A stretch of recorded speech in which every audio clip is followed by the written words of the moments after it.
पुष्यते यस्य नगरे रङ्गयात्रा दिने दिने तमहं शिरसा वन्दे राजानं कुलशेखरम् வாழி யதிராசன் வாழி யதிராசன் வாழி யதிராசனென வாழ்த்துவார் வாழியென வாழ்த்துவார் வாழியென வாழ்த்துவார் தாளிணையில் தாழ்த்துவார் விண்ணோர் தலை.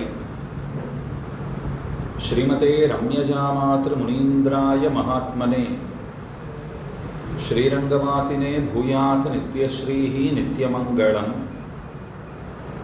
பற்பலவாரியர் நற்கலைநாட பரம பரங்குருவாய் நற்பொருள் ஆயிரமாயிரமாய் அருள் நலனுடை நாதனுமாய் நற்புகழ் வேதியர் நான்மறைவாணர்கள் நாடொரும் போற்றி நிற்ப ஏற்பான் அண்ணங்கராரியன் மலரடி ஏத்துவன் ஏத்துவனே.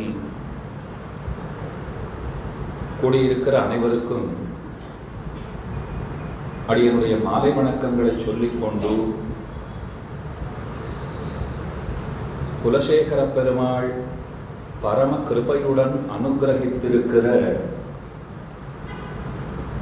முகுந்தமாலைங்கிற கிரந்தத்தை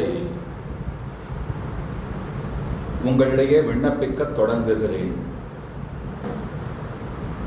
இன்று காலை ஆழ்வாருடைய வைபவத்தை நாம் அனுபவித்தோம். பகவான ஸ்தோத்திரம் பண்றது எத்தனை முக்கியங்கிறதை நாம் அறிந்து கொண்டோம். அதுக்கு மேல அவருடைய திருநாமங்களை நாம சொல்லும்போது மற்றைய எந்த பலன்களையும் நாம் உத்தேசியாமல் அவர் திருநாமங்களை சொல்லுவதே பலன் என்கிற நினைப்போடே சொல்ல வேண்டுங்கிறதையும் நாம் உணர்ந்து கொண்டோம். 40 ஸ்லோகங்களை தன்னகத்தே கொண்டிருக்கிற உயர்ந்த ஸ்தோத்திர கிரந்தம் முகுந்தமாலைங்கிற இந்த நூல். இந்த கிரந்தத்தை அவர் தொடங்கும் போதே பகவான் ஸ்ரீவல்லபன்னு தொடங்குகிறார். பகவானுடைய பெருமைகளுக்குள்ளே தலையாய பெருமை அவர் திருமகளுடைய தனி கேள்வன் என்பது. தாமரையாள் கேள்வன் ஸ்ரீயப்பதி என்று பகவான் கொண்டாடப்படுகிறான். லக்ஷ்மியா சக ரிஷிகேஷா தேவ்யா காருண்யரூபயா ரக்ஷக சர்வசித்தாந்தே வேதாந்தேஷு ச கீயதே என்று ஸ்ரீபாஞ்சராத்திரம் பேசும். திருமகளோடே எவனொருவன் கூடியிருக்கிறானோ அவன்தான் நமக்கு ரக்ஷகனாக ஆகிறான். அவர்தான் நம்மை ரட்சிப்பவர் ஆகிறார். தாயார் புருஷகாரம் செய்கிறாள். நமக்காக பரிந்து பெருமானிடத்திலே பேசுகிறாள். அவள் வார்த்தையை கேட்டுட்டு அப்படியே நடந்து கொள்வது என்பது பகவானுடைய இயல்பாக இருக்கிறது. அதனால தான் நாம் என்ன செய்ய வேண்டும்னால் முதல்ல தாயாரை வணங்கிட்டு பகவானிடத்திலே போக வேண்டும். அவளிடத்துல பிரார்த்தனை பண்ணிட்டு அவனிடத்திலே போனோம்னால் நிச்சயம் பகவான் அனுகிரகிப்பார். அவரை லக்ஷ்மி நாராயணன்னு சொல்லுகிறோம், சீதாராமன்னு கொண்டாடுகிறோம். இந்த திருநாமங்களை எல்லாம் பாருங்கோ, முதல்ல தாயாருடைய திருநாமம் சொல்லப்பட்டு அதுக்கு மேலத்தான் பகவானுடைய திருநாமமே விளங்குகிறது. ஸ்ரீ ரங்கநாயிகா சமேத ஸ்ரீ ரங்கநாத சுவாமி பரபிரம்மணே நமஹா அப்படின்னு சொல்லி பாருங்கள். முதல்ல தாயார் இடம் பிடிச்சி விடுறான், அப்புறம்தான் பெருமாள் வரார். ஏன்னா அவள் இறங்கினால்தான் அவன் இறங்குவான்கிறது திண்ணம். அத்த திருவுள்ளத்திலே கொண்டு குலசேகர பெருமாளும் ஆரம்பத்திலேயே பெருமானை ஸ்ரீவல்லபான்னு கொண்டாடுகிறார். ஏன்னா இவர் ஸ்தோத்திரம் பண்ணுறார்னு சொன்னால் இவருக்கு நிச்சயம் பெரிய ஆசை உண்டு. என்ன சுவாமி, எதையும் ஆசைப்படாமத்தானே ஸ்தோத்திரம் பண்ணணும்னு சொன்னீர். இப்போ ஸ்தோத்திரம் பண்ணுறவருக்கே ஆசை இருக்குதுன்னு சொன்னால் நாமெல்லாம் ஸ்தோத்திரம் பண்ணுறச்சே ஆசை இல்லாமல் பண்ணுவதற்கு வாய்ப்பு உண்டா? சஹஸ்ரநாம பாராயணம் பண்ணுறச்சே பாருங்க, 1000 திருநாமங்களை கூட கொஞ்சம் முன்ன பின்ன சொல்லிடுவா. ஆனால் பலஸ்ருத்தின்னு வந்துடுத்தோன்னால் ரொம்ப கவனமாக சொல்ல ஆரம்பிச்சிடுவா. ஏன்னா இதில் ஏதாவது நாம் எங்கேனும் பிழை செய்ய போய் நமக்கு கிடைக்கக்கூடிய மேலான பலன் அது கிடைக்காமல் போய்விடுமோங்கிற ஒரு அச்ச உணர்வு நம்மை பிடித்து ஆட்டும். அதனால் அந்த பலஸ்ருதி அந்த பகுதியை மட்டும் ரொம்ப ஜாகிரதையாக சொல்கிறவா உண்டு. ஏன்னா இதில் சொல்லப்பட்டிருக்கிற பலன்கள் எல்லாம் என்னை அடைய வேண்டும். பலன்கள் ஆசை இல்லாத யாராவது இருப்பாளா? அப்போ மேலான பலன் இருந்தால் அதை ஆசைப்படுறது தப்பு இல்லை. ஆழ்வார் பாடினார், திருமங்கை ஆழ்வார் பாடுறார், ஆசையோ பெரிது கொள்கன்னார். அத்தனைக்கும் ஆசைப்படுன்னு சொல்கிறவாள்லாம் கேட்டிருப்பீங்க. அதை போல ஆசையோ பெரிது கொள்கன்னார். அதை சைவத்தில் பார்த்தா ஈசனோடாயினும் ஆசையை அருமின் அப்படின்னு ஒரு வார்த்தை காதில் விழுகிறது. ஆனால் வைணவத்தில் என்ன சொல்கிறாருனால், நிறைய ஆசைப்படுங்கோ, அப்பாடா இந்த மாதிரியான ஒரு உபதேசத்துக்கு தான் நாங்கள் காத்துட்டுருக்கோம். எங்களுக்கு எவ்வளோ ஆசைகள் தெரியுமா?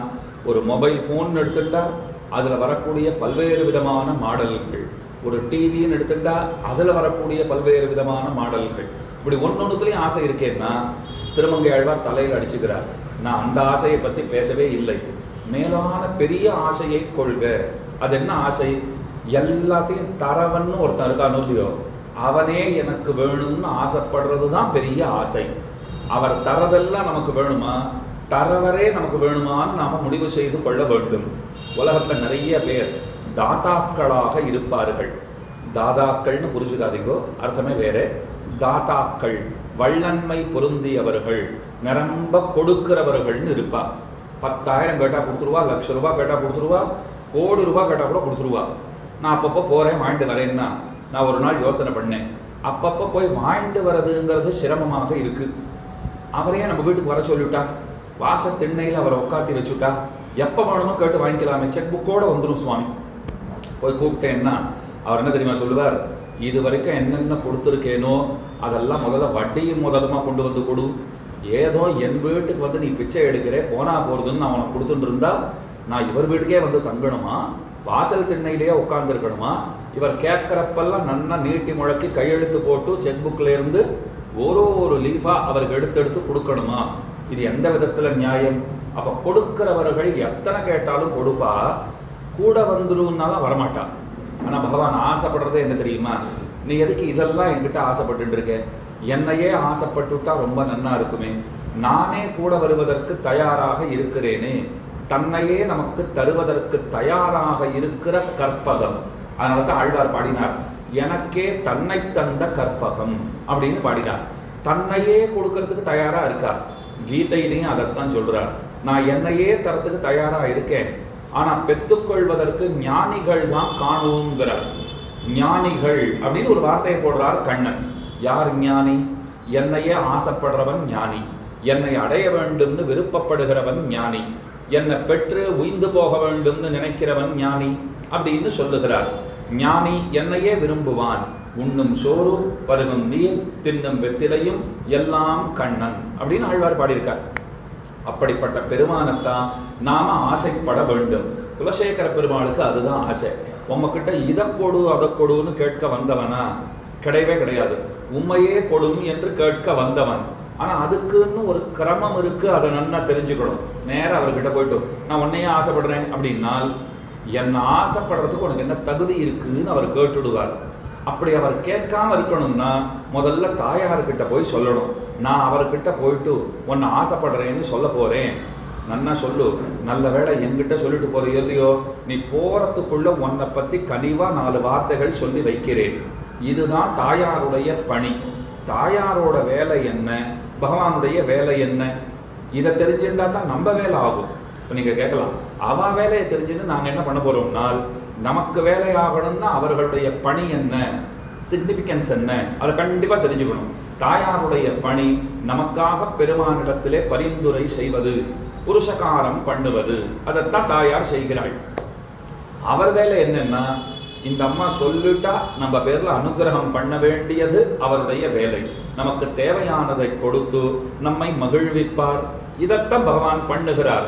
அப்போ முறையாக போகணும்னு இருக்கும் இல்லையோ. ராமன் காட்டுக்கு புறப்பட்டு இருந்தார். லக்ஷ்மணன் நேராக போனார். அண்ணா நானும் தயாராக தான் இருக்கேன், நானும் வரேன்னார். உடனே ராமன் என்ன தெரியுமா சொல்லிட்டார், அதெல்லாம் நீ வர வேண்டாம், என்னதான் 14 ஆண்டுகள் மனம் போய் வான்னு சொல்லப்பட்டிருக்கிறது, உனக்கு யாரும் அப்படி சொல்லலையே, நீ ஏன் கஷ்டப்படுற, நீ இங்கே யுவராஜாவாக சௌக்கியமாக இரு அப்படின்னு ஒரு வரியில முடிச்சுட்டார் ராமன். லக்ஷ்மணன் கையை பிசைந்து கொண்டு நிற்கிறான். நான் கேட்டது ஏதாவது தப்பா, நானும் கூட வரேன்னு தானே சொன்னேன். பிறந்தது தொடங்கி எங்கள் அண்ணாவை விட்டுட்டு நான் இருந்ததே கிடையாது. 14 ஆண்டுகள் என்னால் இருக்க முடியுமா? அவர் ஒன்றும் பேசுறதுக்கு வாய்ப்பே கொடுக்கலன்னா, கேட்ட உடனே வேண்டான்னு சொல்லிட்டாரே, நான் என்ன பண்ணட்டும்? இதுதான் கவலை. அப்பதான் லக்ஷ்மணன் சிந்தித்தான், ஏன் நான் ஒழுங்காக முறையாக கேட்டிருந்தும் என் கோரிக்கை நிராகரிக்கப்பட்டது? நாம் கூட இந்த அரசாங்கத்திலெல்லாம் நிறைய அப்ளிகேஷன் எல்லாம் ஃபில்அப் பண்ணி கொடுத்தோம்னா எங்கோ ஒரு இடத்துல ஒரு மூலையில் ஒரு கையெழுத்தை விட்டுருப்போம், நமக்கு தெரிஞ்சிருக்காது. அந்த அதிகாரி சொல்லுவார், எல்லாம் சரியாக தான் கொடுத்துருக்கீர், ஒரு கையெழுத்து மட்டும் மிஸ்ஸிங்னுவார். கையெழுத்து போட்டிருந்தாலும் ஏதோ ஒன்று மிஸ்ஸிங்னு கேட்பார். அதுக்கு நாம் ஒன்றும் பண்ண முடியாது. அது கொடுத்துத்தான் ஆகணும்னா கொடுத்துத்தான் ஆகணும், வேலை ஆகணும்னா கொடுத்துத்தான் ஆகணும். சில பேர்கள் ரொம்ப நியாயமானவாளாக இருப்பாள் இல்லையோ, அவன் என்ன சொல்லிடுவா, எங்களுக்குன்னு ஒன்றும் தர வேண்டாம், ஆனால் முறைப்படி இந்த ஆவணத்தில் இந்த இடத்துல கையெழுத்து மிஸ்ஸிங்காக இருக்குது, அதை போட்டால் தான் வேலையாகும். அதை போல் இங்கே ஒன்று மிஸ் பண்ணிட்டார் லக்ஷ்மணன். தாயாரை முன்னிட்டு கொண்டு பகவானிடத்தில் போயிருக்கணும் இல்லையோ. அந்த உயர் அதிகாரி ஒரு கையெழுத்து போடணுமே, அவர்கிட்ட கையெழுத்து வாங்காத போயிருக்கார். அதனால வேலையாகலை. இப்போ தாயாரை முன்னிட்டு கொண்டு அண்ணா நானும் வரட்டுமான்னு கேட்குறார். ராமன் திரும்பவும் வேண்டான்னு சொல்ல வர்றாரு போல் இருக்கு. அதுக்குள்ள தாயார் என்ன தெரியுமா சொல்லிட்டா, நம்ம கூட வரட்டுமே, ஒத்தாசையா இருப்பாரு, கூட அழைச்சிட்டு போலாமே. பெருமாள் கேட்டார், இரு நீ எங்க வரேன்னா, நீ வரப்போற என்ன அப்படிங்கிறார். என்ன இப்படி கேட்குறீர்? நான் வரத்தான் போறேன், ஒரு உண்மை சொல்றேன் ராமா, நன்னா கேட்டுக்கோ, என்னோடத்தான் நீ வரப்போறே தவிர உன்னோட நான் வரப்போறது இல்லை, நீ என் கூட வா அப்படின்னு கூப்பிட்டுட்டா. அப்ப லக்ஷ்மணன் உடன் வரட்டும் என்று ராமனிடத்திலே பேசி லக்ஷ்மணனை ராமன் உடன் அழைத்து செல்வதற்கு உதவி புரிந்தவள் பிராட்டி. இப்படி ஓரோரு இடத்திலும் அவளுடைய அந்த ஒரு முக்கியத்துவம் இருக்கு பாருங்க. நமக்காக பகவானிடத்தில் பேசி நம்மை அவன் அனுகிரகிக்கும்படி செய்கிற அந்த பெரிய காரியத்தை அவள் ஏற்றுக்கொண்டிருக்கிறாள். அதனால தான் அவளை மறக்கவே கூடாது. ராமானுஜர் பங்குனி உத்தர தன்றைய தினம் கத்தியத்ரயம், முக்கியமாக சரணாகதி கத்தியத்தை அவர் அனுசந்தித்தார். பின்னாடி இருக்கு பாருங்க, ஸ்ரீரங்கநாதன் இடத்துல ராமானுஜர் பிரார்த்திக்கிறா போல வச்சிருக்காள் இல்லையோ. ரங்கநாதனும் ஸ்ரீரங்கநாயகி தாயாரும் வருடத்துல ஒரு நாள் சேர்ந்திருப்பா. பங்குனி உத்தர தன்றைய தினம் சேர்ந்திருப்பார்கள். இன்றைக்கும் அங்கே கத்தியத்ரய கோஷ்டி உண்டு. கத்தியத்ரயம்னால் ராமானுஜராலே அருளி செய்யப்பட்டிருக்கிற 3 நூல்கள், அதைத்தான் கத்தியத்ரயம். அது என்ன கத்தியம் அப்படின்னா, இப்போ இந்த முகுந்த மாலெல்லாம் இருக்கு பாருங்க, இதெல்லாம் பத்தியங்கள், செய்யுள்களா இருக்கு. கத்தியம்னா அதை ப்ரோஸ்னு ஆங்கிலத்திலே சொல்லுவார்கள், தமிழ்ல உரைநடைன்னு சொல்றோம். அப்ப கத்தியம்னா உரைநடை, பத்தியம்னா செய்யுள். இப்ப முகுந்த மாலையெல்லாம் பத்திய ரூபத்தில் அமைந்திருக்கிற நூல்கள். ராமானுஜர் 3 நூல்கள் உரைநடையாகவே ஒரு ஸ்தோத்திரத்தை பண்ணியிருக்கார். அதை என்ன அழகாக அமைச்சிருக்கார் பாருங்க. முதல்ல தாயாரை வேண்டுகிறார். பகவன் நாராயணாபிமதானு ரூப ஸ்வரூப ரூப குண விபவைஸ்வரிய சீலாத்யனபதிகாதிசயா சங்கேய கல்யாண குணகணாம் பத்மவனாலயாம் பகவதீம் ஸ்ரீயம் தேவீம் நித்யானபாயினீம் நிரவத்யாம் தேவதேவ திவ்ய மகிஷீம் அகில ஜெகன்மாதரமஸ்மன்மாதரம சரண்ய சரண்யாமனன்ய சரணஹா சரணமகம் பிரபத்யே. தாயே, உங்ககிட்ட வந்திருக்கேன், ஒரு பெரிய ஆசையோடு உங்கள் ஆத்துக்காரர்கிட்ட போகிறேன், அவர் அதை தலை கட்டி தர வேண்டும். உடனே தாயார் சொல்கிறார், அஸ்துதே, நன்னா நடக்கும், கவலைப்படாது. தயைவ சர்வம் சம்பத்ஸ்யதே, எல்லாம் கிடைக்க பெறுவாய் நீ. அதுக்கப்புறம்தான் என்ன வேண்டுமோ அந்த கைங்கரியத்தை பகவானிடத்தில் போய் கேட்கிறார் அவர்.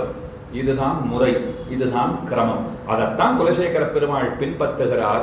ஸ்தோத்திரத்தை தொடங்கும் போதே ஸ்ரீ வல்லபேதி, பெருமானை ஸ்ரீ வல்லபா என்று அழைக்கிறார். முதல்ல அந்த ஸ்ரீங்கிற சப்தம் வந்துடுத்து பாருங்க. அதை ஒரு வார்த்தைன்னு சொல்லலாம், ஒரு எழுத்துன்னு சொல்லலாம். ஸ்ரீஹிங்கிறது தாயாருக்கு இருக்கக்கூடிய எண்ணிலாத திருநாமங்களுக்குள்ளே முதன்மையான திருநாமம் ஸ்ரீஹி. இதுதான் அவளுக்கு இருக்கிற முதன்மை திருநாமம். அதற்கு பல அர்த்தங்களை சொல்றா. சில அர்த்தங்கள் நினைவுக்கு வரதெல்லாம் சொல்றேன் உங்களுக்கு. ஸ்ரீஹி, நாம சொல்றதை கேட்கிறாள் ஸ்ரீஹி. நாம சொல்றதை பெருமானிடத்தில் சென்று கேட்பிக்கிறாள் ஸ்ரீஹி. நாம விழுந்து சேவிச்சா அந்த வணக்கத்தை ஏற்றுக்கொள்கிறாள் ஸ்ரீஹி. நமக்காக பகவானிடத்திலே போய் தான் விழுந்து வணங்குகிறாள் ஸ்ரீஹி. அவனை அடைவதற்கென்று ஆரம்ப கால தடைகள் பாபங்கள்னு நம்மக்கிட்ட இருக்கும். இதை கொஞ்சம் கவனமாக கேட்டுக்கோங்க. நம்மெல்லாம் கோயிலுக்கு போகிற பழக்கம் இருக்கிறவா தானே, பக்தி இருக்கிறவர்கள் கோயிலுக்கு போகிறோம். ஆனால் சில பேரை பார்த்தா கோயில்னாலாம் எங்களுக்கு பிடிக்காது.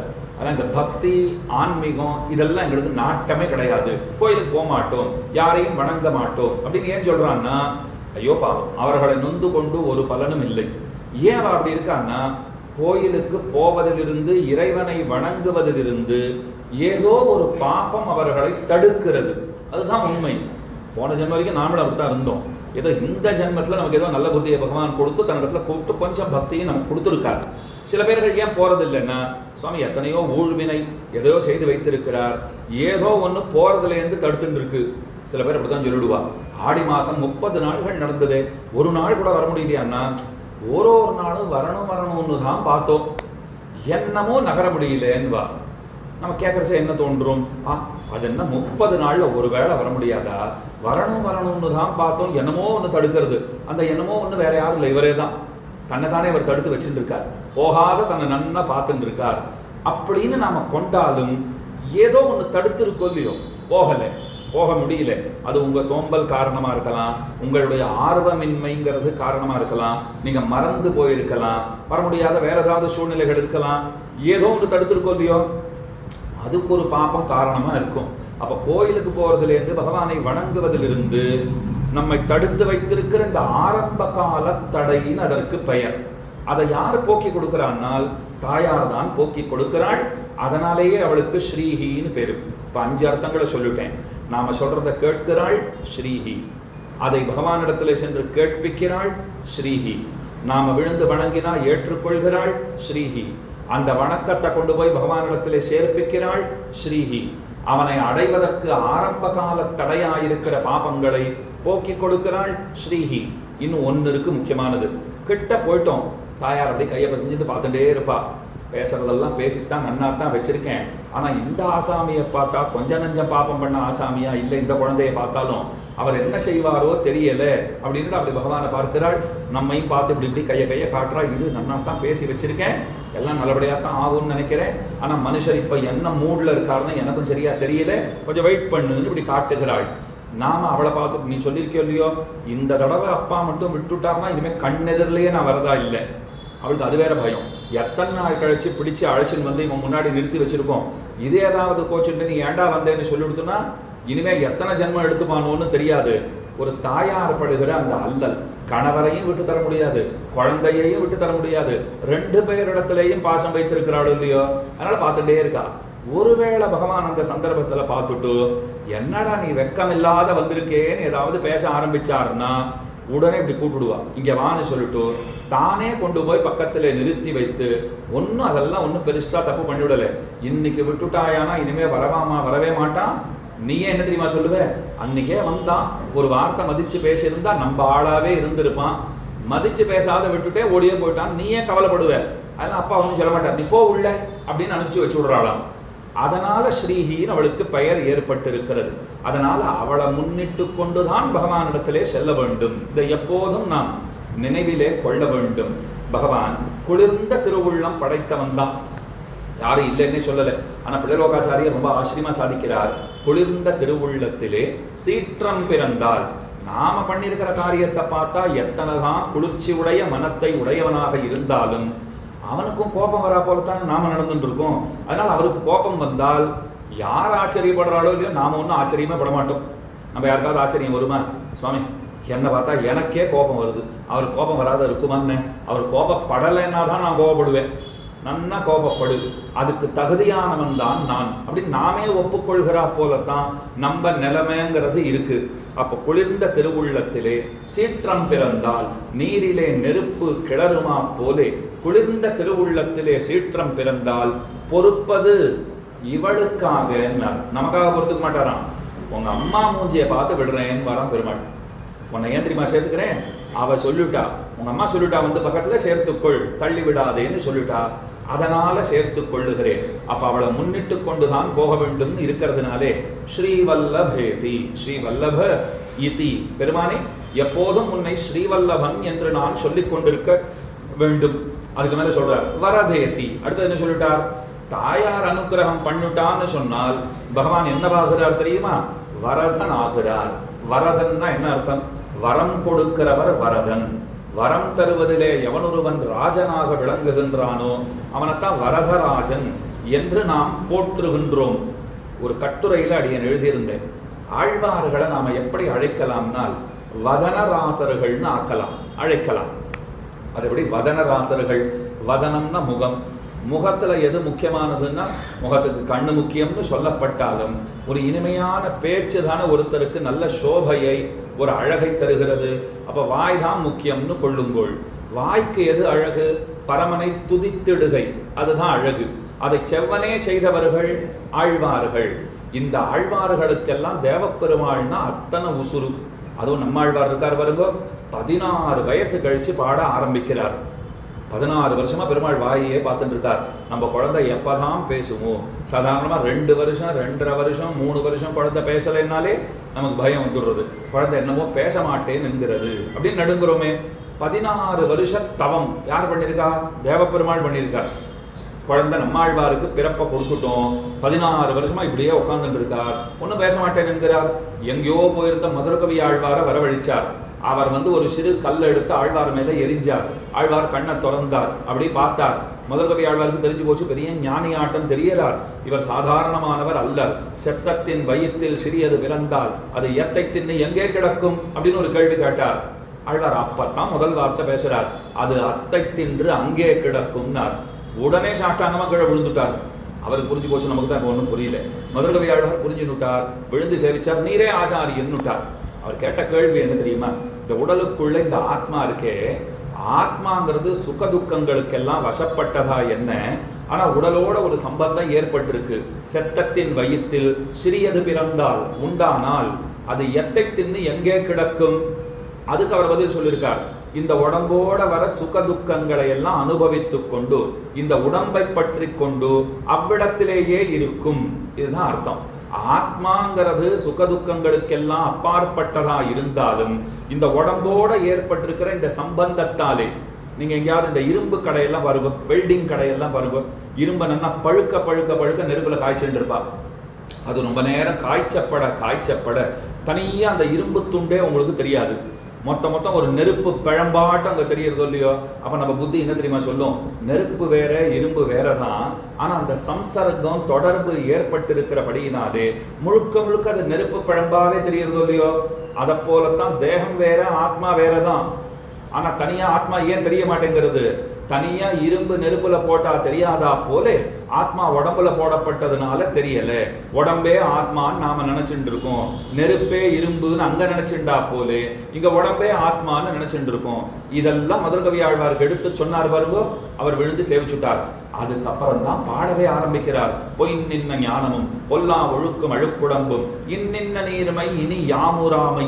ஆரம்பமே என்ன தெரியுமா சொல்லிட்டார்? என்னை இங்க வச்சதெல்லாம் போதும், என்னை வைகுண்டத்திற்கு அழைத்துக்கொள். பகவான் இப்படி ஆர்வமா எட்டி பார்த்தவர் அப்படி பின்னாடி சாஞ்சு விட்டார், வாயில கையை வச்சு விட்டார். 16 வருஷம் கழிச்சு இதை கேட்கறதுக்காக நான் இவ்வளவு நாளா தவம் பண்ணிட்டு இருந்தேன். உம்மை கொண்டு நிறைய பாடுவித்து பல பேர்களை திருத்தணுங்கிறது என் அபிப்பிராயம். நான் எவ்வளோ பெரிய பிளான் எல்லாம் போட்டு உம்மை அனுப்பிச்சு வச்சிருக்கேன். நீர் என்னன்னா எடுத்த எடுப்பிலேயே என்னால் இங்கே இருக்கவே முடியாது, என்னை அழைத்துக்கொள். உபன்யாசத்துக்கு எங்களெல்லாம் கூப்பிட்டுருக்கீங்கோ. வந்து உட்கார்ந்த உடனேயே பேசணும் தான் வந்தேன். என்னமோ உங்களெல்லாம் பார்த்தா பேசணும்னே தோணலைன்னா உங்களுக்கு 2 கோபம் வந்துடும். பேசணும்னு தோணலைன்னு நீர் சொல்கிறதே தப்பு. உம்மை வரவழைச்சிருக்கிறதே அதுக்காகத்தான். நேற்றுக்கு கொற்ற மழையில் அதுக்காகவா ரயில்வே ஸ்டேஷன்லேருந்து வண்டி வச்சு ரொம்ப பத்திரமா உங்களை கூப்பிட்டு வந்திருக்கிறது? இங்கே வந்திருக்கிறது பேசுறதுக்காக. எங்களுக்கு புரியறதோ புரியலையோ அதை பற்றிலாம் நீர் கவலையே படக்கூடாது. காத்தால 1.5 மணி நேரம், சாயங்காலம் 1.5 மணி நேரம் நீர் பேசித்தான் ஆக வேண்டும். இது உங்களுடைய கட்டளையாக இருக்கும். அப்போ நான் பேச மாட்டேன்னா கோபம் வரத்தான் செய்யும். 2வது, அதென்ன எங்களெல்லாம் பார்த்தா பேச வரலைங்கிறீங்க, யாரை பார்த்தா பேச வரும் உமக்கு? அதுக்குன்னு அவள்லாம் நாங்கள் கூட்டின்னு வர முடியுமா? இப்போ நீர் பேசத்தான் வேண்டும். இப்போ ஆர்வத்தோட என்ன பேசுவேணும்னு நீங்கள் எதிர்பார்த்திருக்கிறா போலத்தான் ஆழ்வார் என்ன பேசுவார்னு பகவான் எதிர்பார்த்திருக்கிறார். இவரோ என்னை அழைத்துக் கொள்கிறார். அதெல்லாம் காதலியே விழாதுன்னு விட்டார் பெருமாள். அந்த நம்மாழ்வார் இமையோர் தலைவான தேவப்பெருமாளை அழைக்கிறார். அப்போ வதனராசர்கள் வதனம் படைத்தவர்கள், துதிக்க கற்றவர்கள், துதிக்க தெரிந்தவர்கள், அவர்கள்லாம் சேர்ந்து என்ன பண்ணிட்டான்னா பகவானை வரதராசன் ஆக்கினார்கள். வதனராசர்களாலே பகவான் வரதராசன் ஆயினன் அப்படிங்கிறது தான் சொல்ல வந்த கருத்து. பகவான் தேவப்பெருமாளை வரதராஜ பெருமாளாக ஆக்கி வைத்தார்கள். திருமங்கையாழ்வார் சோழ மன்னன் கிட்ட ஒரு சித்தரசராக இருந்தார். ராஜாவுக்கு செலுத்த வேண்டிய கப்பப்பணத்தை சரிவர கட்டலை. ஏன் கட்டலை? அந்த அம்மா ஒரு கண்டிஷன் போட்டுட்டா, மனைவி போட்டிருக்கிற 2 முக்கியமான கண்டிஷன்ஸ். என்ன போட்டுட்டா? நீர் தினந்தோறும் 1000 ஸ்ரீ வைஷ்ணவர்களுக்கு ததியாராதனம் அன்னதானம் பண்ண வேண்டும், சமாஸ்ரயணத்தை முதல்ல பண்ணிடுவாரும். இது 2ஐயும் சொல்லிட்டா. அவர் இருக்கிற பணங்காசெல்லாம் போட்டு ததியாராதனத்தை பண்ணிட்டு இருக்கார். ராஜாவுக்கு செலுத்த வேண்டிய கப்பப்பணத்தையும் கொடுத்து ததியாராதனத்தை பண்ணிட்டு இருக்கார், அன்னதானத்தை செய்து கொண்டிருக்கிறார். 1 மாசம் ஆச்சு, 2 மாசம் ஆச்சு, 6 மாசம், 8 மாசம், 1 வருஷம் ஆச்சு பாருங்க. ராஜா பார்த்தார், அவர் ஒன்றும் திருமங்க மன்னன் கப்பப்பணத்தை தரதாவே தெரியல, பிடிச்சு ஜெயில போடுங்கோன்னுட்டார். திருமங்கை ஆழ்வார் சிறையிலே வாடி கிடந்தார். தேவப்பெருமாள் காஞ்சி வரதராஜ பெருமாள் தான் ஸ்வப்னத்திலே போனார். நீர் எதற்காக சிறையிலே வாடுகிறீர்? காஞ்சிபுரத்துக்கு வாரு, வேகவதி நதி கரையிலே உமக்கு வேண்டிய மட்டும் தனம் தருகிறோம், ராஜாவுக்கு தர வேண்டியதை கொடுத்துட்டு ததியாராதனத்துக்கு அன்னதானத்திற்கு வேண்டியதை நீர் எடுத்துக்கொள்ளலாம். தேவப்பெருமாள் தான் சொன்னார். உடனே திருமங்கையாழ்வார் அங்கேருந்து இங்கே ஓடி வந்தார், தனத்தை எடுத்துட்டார், ராஜாவுக்கும் கொடுத்தார். ராஜா பார்த்தார், இத்தனை பெரிய தெய்வம் உமக்கு பின்னே இருந்து காரியமாற்றுகிறதுன்னு சொன்னால் அந்த கைங்கரியத்தில் பங்கெடுத்துண்டு நானும் உயிர்ந்து போகணும்னு தான் நினைப்பேனே தவிர இந்த பணங்காசை வாய்ந்து அத்தனை பெரிய அருள்மழையிலிருந்து நனைவதிலிருந்து நான் தப்பித்துக் கொள்வேனா? இந்த கைங்கரியத்துக்கே நான் அந்த பணத்தை கொடுத்துடுறேன், நீரே வைத்துக் கொள்ளும்னு ராஜாவும் கொடுத்துட்டார். அப்போ வரதேதி, வரதன் என்று பெருமான் எதனாலே அழைக்கப்படுகிறான்னு சொன்னால் அடியவர்களுக்கு எல்லாவற்றையும் கொடுக்கிறவர். எத்தனை கொடுத்தாலும் அவருக்கு ஒரு வெக்கம் வந்துடுமா. வாங்கிக்கிற நமக்கு தான் வெக்கம் இல்லைன்னு வச்சுக்கோங்க, கொடுக்கிற அவருக்கு வெக்கம் வருது. என்ன வெக்கம் வருகிறதுனால் எல்லாம் கொடுத்துட்டேனே, இதுக்கு மேல் நான் என்ன கொடுக்கறது. நமக்கு கூட சில உறவினர்கள் அப்படித்தான் இருப்பா. அவள் வீட்டுக்கு போயிட்டோம்னா நம்ம பையில பார்த்து எல்லாத்தையும் எடுத்து போட்டுட்டே இருப்பாள். நமக்கே தெரியாது. ஊர் கிளம்பும் போது பைய பார்த்தா இது என்ன 2 துணியோட வந்தேன், இப்ப பைய பார்த்தா அந்த 2 துணி எங்கேயோ அடியில கிடக்கு, மேல இத்தனை சாமான்களை போட்டு நிரப்பி வச்சிருக்காளேனால் அதுல அரிசி இருக்கும், பருப்பு இருக்கும், என்ன அவளால என்ன முடியுமோ தெரியாது. கொண்டு போய் அம்மா கிட்ட கொடு, இதை எடுத்துட்டு போ, இந்த குழந்தைகளுக்கு இந்த பிஸ்கட் பேக்கெட்டை கொடு. இந்த பிஸ்கட் பேக்கெட் அங்கே கிடைக்காதா, இது நான் இங்கேருந்து தூக்கிட்டு வேற அங்கே போகணுமான்னு கேட்டா அவர்களுக்கு ஒரு அன்பு, அஜ்ஞானம், பாசம் இருக்கு பாருங்க, வச்சு கொடுத்துட்டே இருப்பா. அதுக்கப்புறமா அவளை பார்த்தா நமக்கு தெரியும், நம்மளை பார்க்கவே மாட்டா. வீட்டில் இங்கே தான் பார்த்துட்டு இருப்பா, எதை தூக்கி வைக்கலான்னு பார்த்துட்டே இருப்பாளோ இல்லையோ. நாம் என்ன தெரியுமா சொல்லுவோம், போகிறோம் அங்கங்கே பார்க்கவே வேண்டாம், இதுக்கு மேலே நம்மளால தூக்கவே முடியாது, இதுக்கு மேலே எதனா கொடுக்குறதா இருந்தால் பையன் தூக்கி நீங்களும் வாங்கோ. அப்போ தான் கொஞ்சம் அது கஷ்டம்னு தெரிஞ்ச உடனே தான் சரி அடுத்த வாட்டி அது தரேன், கிச்சிலிக்காலாம் வச்சிருக்கேன், நார்த்தங்காலாம் இருக்கு, அதை அடுத்த தடவை கொடுக்குறேன்னு ஒரு வார்த்தை சொல்லி அனுப்பிச்சிருவா. அப்படித்தான் பெருமாள் இருக்கிறார். எத்தனை கொடுத்தாலும் இன்னமும் என் செய்வன் என்னே இருத்தினி. ஆழ்வார் ரொம்ப அழகா பாடினார். பெரிய திருவந்தாதியில நம்ம ஆழ்வார் பாடுறார், அடியாறுகளுக்கு எத்தனை செய்தாலும் இப்படி கையை பசஞ்சுட்டே பாப்பாராம், உனக்கு என்ன மோட்ச பரியந்தம் எல்லாம் கொடுத்துட்டேனா? சுவாமி எல்லாத்தையும் கொடுத்துட்டீர், இந்த உலகத்துல என்னென்ன வாழ்வதற்கு எனக்கு தேவை என்று கருதினேனோ அது அத்தனையும் கேளாமலே கொடுத்து விட்டீர். அதை கொடுத்துட்டேன், அதுக்கு மேல மோட்சம் அதையும் தரையன்னு உறுதி அடிச்சுட்டேன். அப்பதான் பகவானுக்கு ஒன்று புரிகிறது, இதுக்கு மேல கொடுப்பதற்கென்று எதுவுமே இல்லை. அதனால அவருக்கு வெக்கம் வந்துடுறதான். ஐயோ உன்னை பார்க்கறதுக்கே எனக்கு என்னவோ மாதிரி இருக்கு, உனக்கு எதுவுமே என்னால் தர முடியலையே. என்ன சுவாமி இத்தனையும் தரேன்னு சொல்லிட்டு இத்தனையும் தந்து விட்டு இதுக்கு மேல இந்த வெட்கம் உண்டானால் பராசர பட்டர் ஸ்ரீகுணரத்ன கோஷங்கிற துதி நூல்ல சொல்றார். திருவரங்கம் தாயாரை பற்றி பாடியிருக்கார். அந்த தாயாரும் அப்படித்தானா, பகவானை பிடித்து அப்படியே நச்சரித்து நமக்கு எல்லாத்தையும் வாங்கி கொடுத்துருவா. பக்கத்தில் உட்காந்துருக்கிறது எதுக்காகன்னு நினச்சிட்டு இருக்கீங்கோ, அவர் தோளை போட்டு இப்படி பிராண்டி கொண்டே இருப்பதற்காகத்தான். அவன் அதை கேட்குறான், அதை கொடுத்துரு, இவன் இதை கேட்குறான், இதை கொடுத்துரு, இன்னும் என்ன வாங்கி கொடுப்பேன்னு தெரியலையே. எல்லாவற்றையும் வாங்கி கொடுத்த பிற்பாடும் கூட தான் ஒன்றுமே கொடுக்கலேங்கிற அபிப்பிராயம்தான் அவளுக்கும் இருக்குமா. அதை போலத்தான் பகவானும் விளங்குகிறார். அப்போ ஸ்ரீவல்லபேதி வரதேதி தயாபரேதி, அடுத்தது கூப்பிடுறார், தயாபரனேன்னு பெருமானை அழைக்கிறார். ரொம்ப ஆச்சரியமான திருநாமம். தயைன்னு சொன்னால் வாத்சல்யத்தை சொல்லலாம், பெருங்கருணையை சொல்லலாம், நம்மிடம் இருக்கிற குத்தங்குறைகளை காணாதிருக்கை அதை சொல்லலாம், கண்டாலும் அதையே போக்கியமாக கொள்ளுகை. ரெண்டையும் கொஞ்சம் கவனமாக கேட்டுக்கோங்க. சஹஸ்ரநாமத்திலே அவிஜ்ஞாதா சஹஸ்ராம்சு அப்படின்னு 2 திருநாமங்கள் வருது பாருங்க. அவிஜ்ஞாதா அறியாதவன், பார்க்க தெரியாதவன், பார்த்து அறியாதவன், அப்படி அர்த்தம் வச்சுக்கோங்க. அவிஜ்ஞாதா அறியாதவன், பார்க்க தெரியாதவன், பார்த்து அறியாதவன், இதெல்லாம் பொருள். அடுத்த திருநாமம் பாருங்க, சஹஸ்ராம்சு, 1000 கண்ணுடையவன். என்ன சுவாமி இது பார்க்க தெரியாது பார்த்து அறியாதவர்னு சொல்லியாச்சு, அப்புறம் 1000 கண்ணு இருந்தானே, லட்சம் கண்ணு இருந்தானே, அதான் பார்க்க தெரியாதுன்னு ஆகி போச்சு சொல்லியோ. பார்வை இல்லைன்னு பிற்பாடு சுவாமி அவருக்கு பார்வை தான் கிடையாது, ஆனால் 1,00,000 கண்ணு இருக்கு அவருக்குன்னா, சுவாமி இப்போ 1,00,000 கண்ணு இருந்து என்ன பிரயோஜனம் இருக்கு? பார்வை இல்லைன்னு சொல்லிவிட்டா எத்தனை கண்கள் இருந்தும் பிரயோஜனம் இல்லை. அப்போ சஹஸ்ரநாமத்தில் பாருங்க, அபிஜ்ஞாதா சஹஸ்ராம்சு, ரொம்ப அழகா வார்த்தைகள் அடுத்தடுத்து வந்துடுத்து. முன்ன பின்ன 250வது திருநாமம் ஒன்றும் 642வது திருநாமம் ஒன்றுன்னு இருந்தா கூட ஏதோ பீஷ்ம பிதாமகர் பாவம் அத்தனை தள்ளாத வயசு, கொஞ்சம் மறந்து போயிட்டார் போல் இருக்கு. ஒரு இடத்துல பார்வையற்றவர்னு சொல்லிட்டார், இன்னொரு இடத்துல 1000 கண் இருக்கிறவர்னு சொல்லிட்டார். அதான் கொஞ்சம் பெருசுப்படுத்திக்காதீங்க, வயசு அதிகமாகிடுறதுனால கொஞ்சம் முன்ன பின்ன பேசி வச்சிருக்காருன்னு சமாளிக்கலாம். இது அடுத்தடுத்து பக்கத்தில் வந்துடுது பாருங்க. நான் யாரையாவது ஒருத்தர் கூப்பிடுங்கன்னு சொல்லிட்டு அதை நிற்கிறார் பாருங்க, கொஞ்சம் ஒசரமா கொஞ்சம் குட்டையா ஒருத்தர் நிற்கிறாரே, வேறையா சுவாமி? இல்லை ஒருத்தரையே தான் சொல்கிறேன், கொஞ்சம் ஒசரமாக குட்டையாக மாநிலமாக சக்கச்சவேல்னு கருப்பாக இருக்காரே, அவரை கூப்பிடுவாங்கன்னா ஐயோ ரொம்ப மர கழண்டு கொடுத்து போல் இருக்கு, எங்கேயாவது கொண்டு போய் இப்போவே காண்பிச்சுட்டா உடனடியாக குணப்படுத்தலாம் அப்படின்னு என்னை பற்றி ஒரு முடிவுக்கே வந்துடுவீங்க. அங்கே ஒசரமாக குட்டையாக மாநிலமாக சக்கச்சவேல்னு கருப்பாக இருக்கிறவ கூப்பிடுவாங்கன்னு சொன்னால் அவிஜ்ஞாதா சஹஸ்ராம்சுன்னு அர்த்தம். அவ்வளவுதான். பார்வையற்றவர், பார்க்க தெரியாதவர், பார்த்து அறியாதவர் 1000 கண்களோடு இருக்கார்னால் அடியவர்களுடைய எந்த குற்றம் குறைகளையும் அவர் பார்ப்பதே இல்லை, பார்த்து அறியாதவர். அப்படி புரிஞ்சுக்கோங்க. 1000 கண்ணுடையவர்னா சிறியதாக ஒரு நிறை இருந்தாலும் அது 1000 கண்ணால பார்த்தா இத்தனை பெருசா தெரியுமா. கீர்த்திமூர்த்தி மகாவித்வான் காஞ்சி பிரதிவாதி பயங்கர வண்ணங்கராச்சாரிய சுவாமி அபூர்வ ராமாயணம்னு ஒரு கிரந்தம் இயற்றி இருக்கிறார். அது ஆஸ்திகர்கள் அத்தனை பேரும் அவசியமாக படித்து உய்த்து உணர வேண்டும். அப்பேற்பட்ட நூல் அது. அதில் ஒரு விஷயம் சொல்றார், நல்லா கடுங்கோ. விபீஷணன் வந்தான், சேர்த்து கொள்ளலாமா கூடாதா? பெரிய விவாதம் நடக்கிறது. எல்லாரும் என்ன சொல்லிட்டா, அதெல்லாம் சேர்த்துக்கவே கூடாது. ராவணன் கிட்டேருந்து வந்திருக்கான், சத்ரோஹோ சகாஷாத்து சம்பிராப்தா, நம்ம எதிரிகிட்டேருந்து வந்திருக்கான், நல்லவனா கெட்டவனான்னு தெரியாது, சேர்த்துட்ட அப்புறம் என்ன பண்ணுவான்னு தெரியாது, அவன் ராவணனுடைய தம்பி, சேர்த்து கொள்ளவே கூடாது.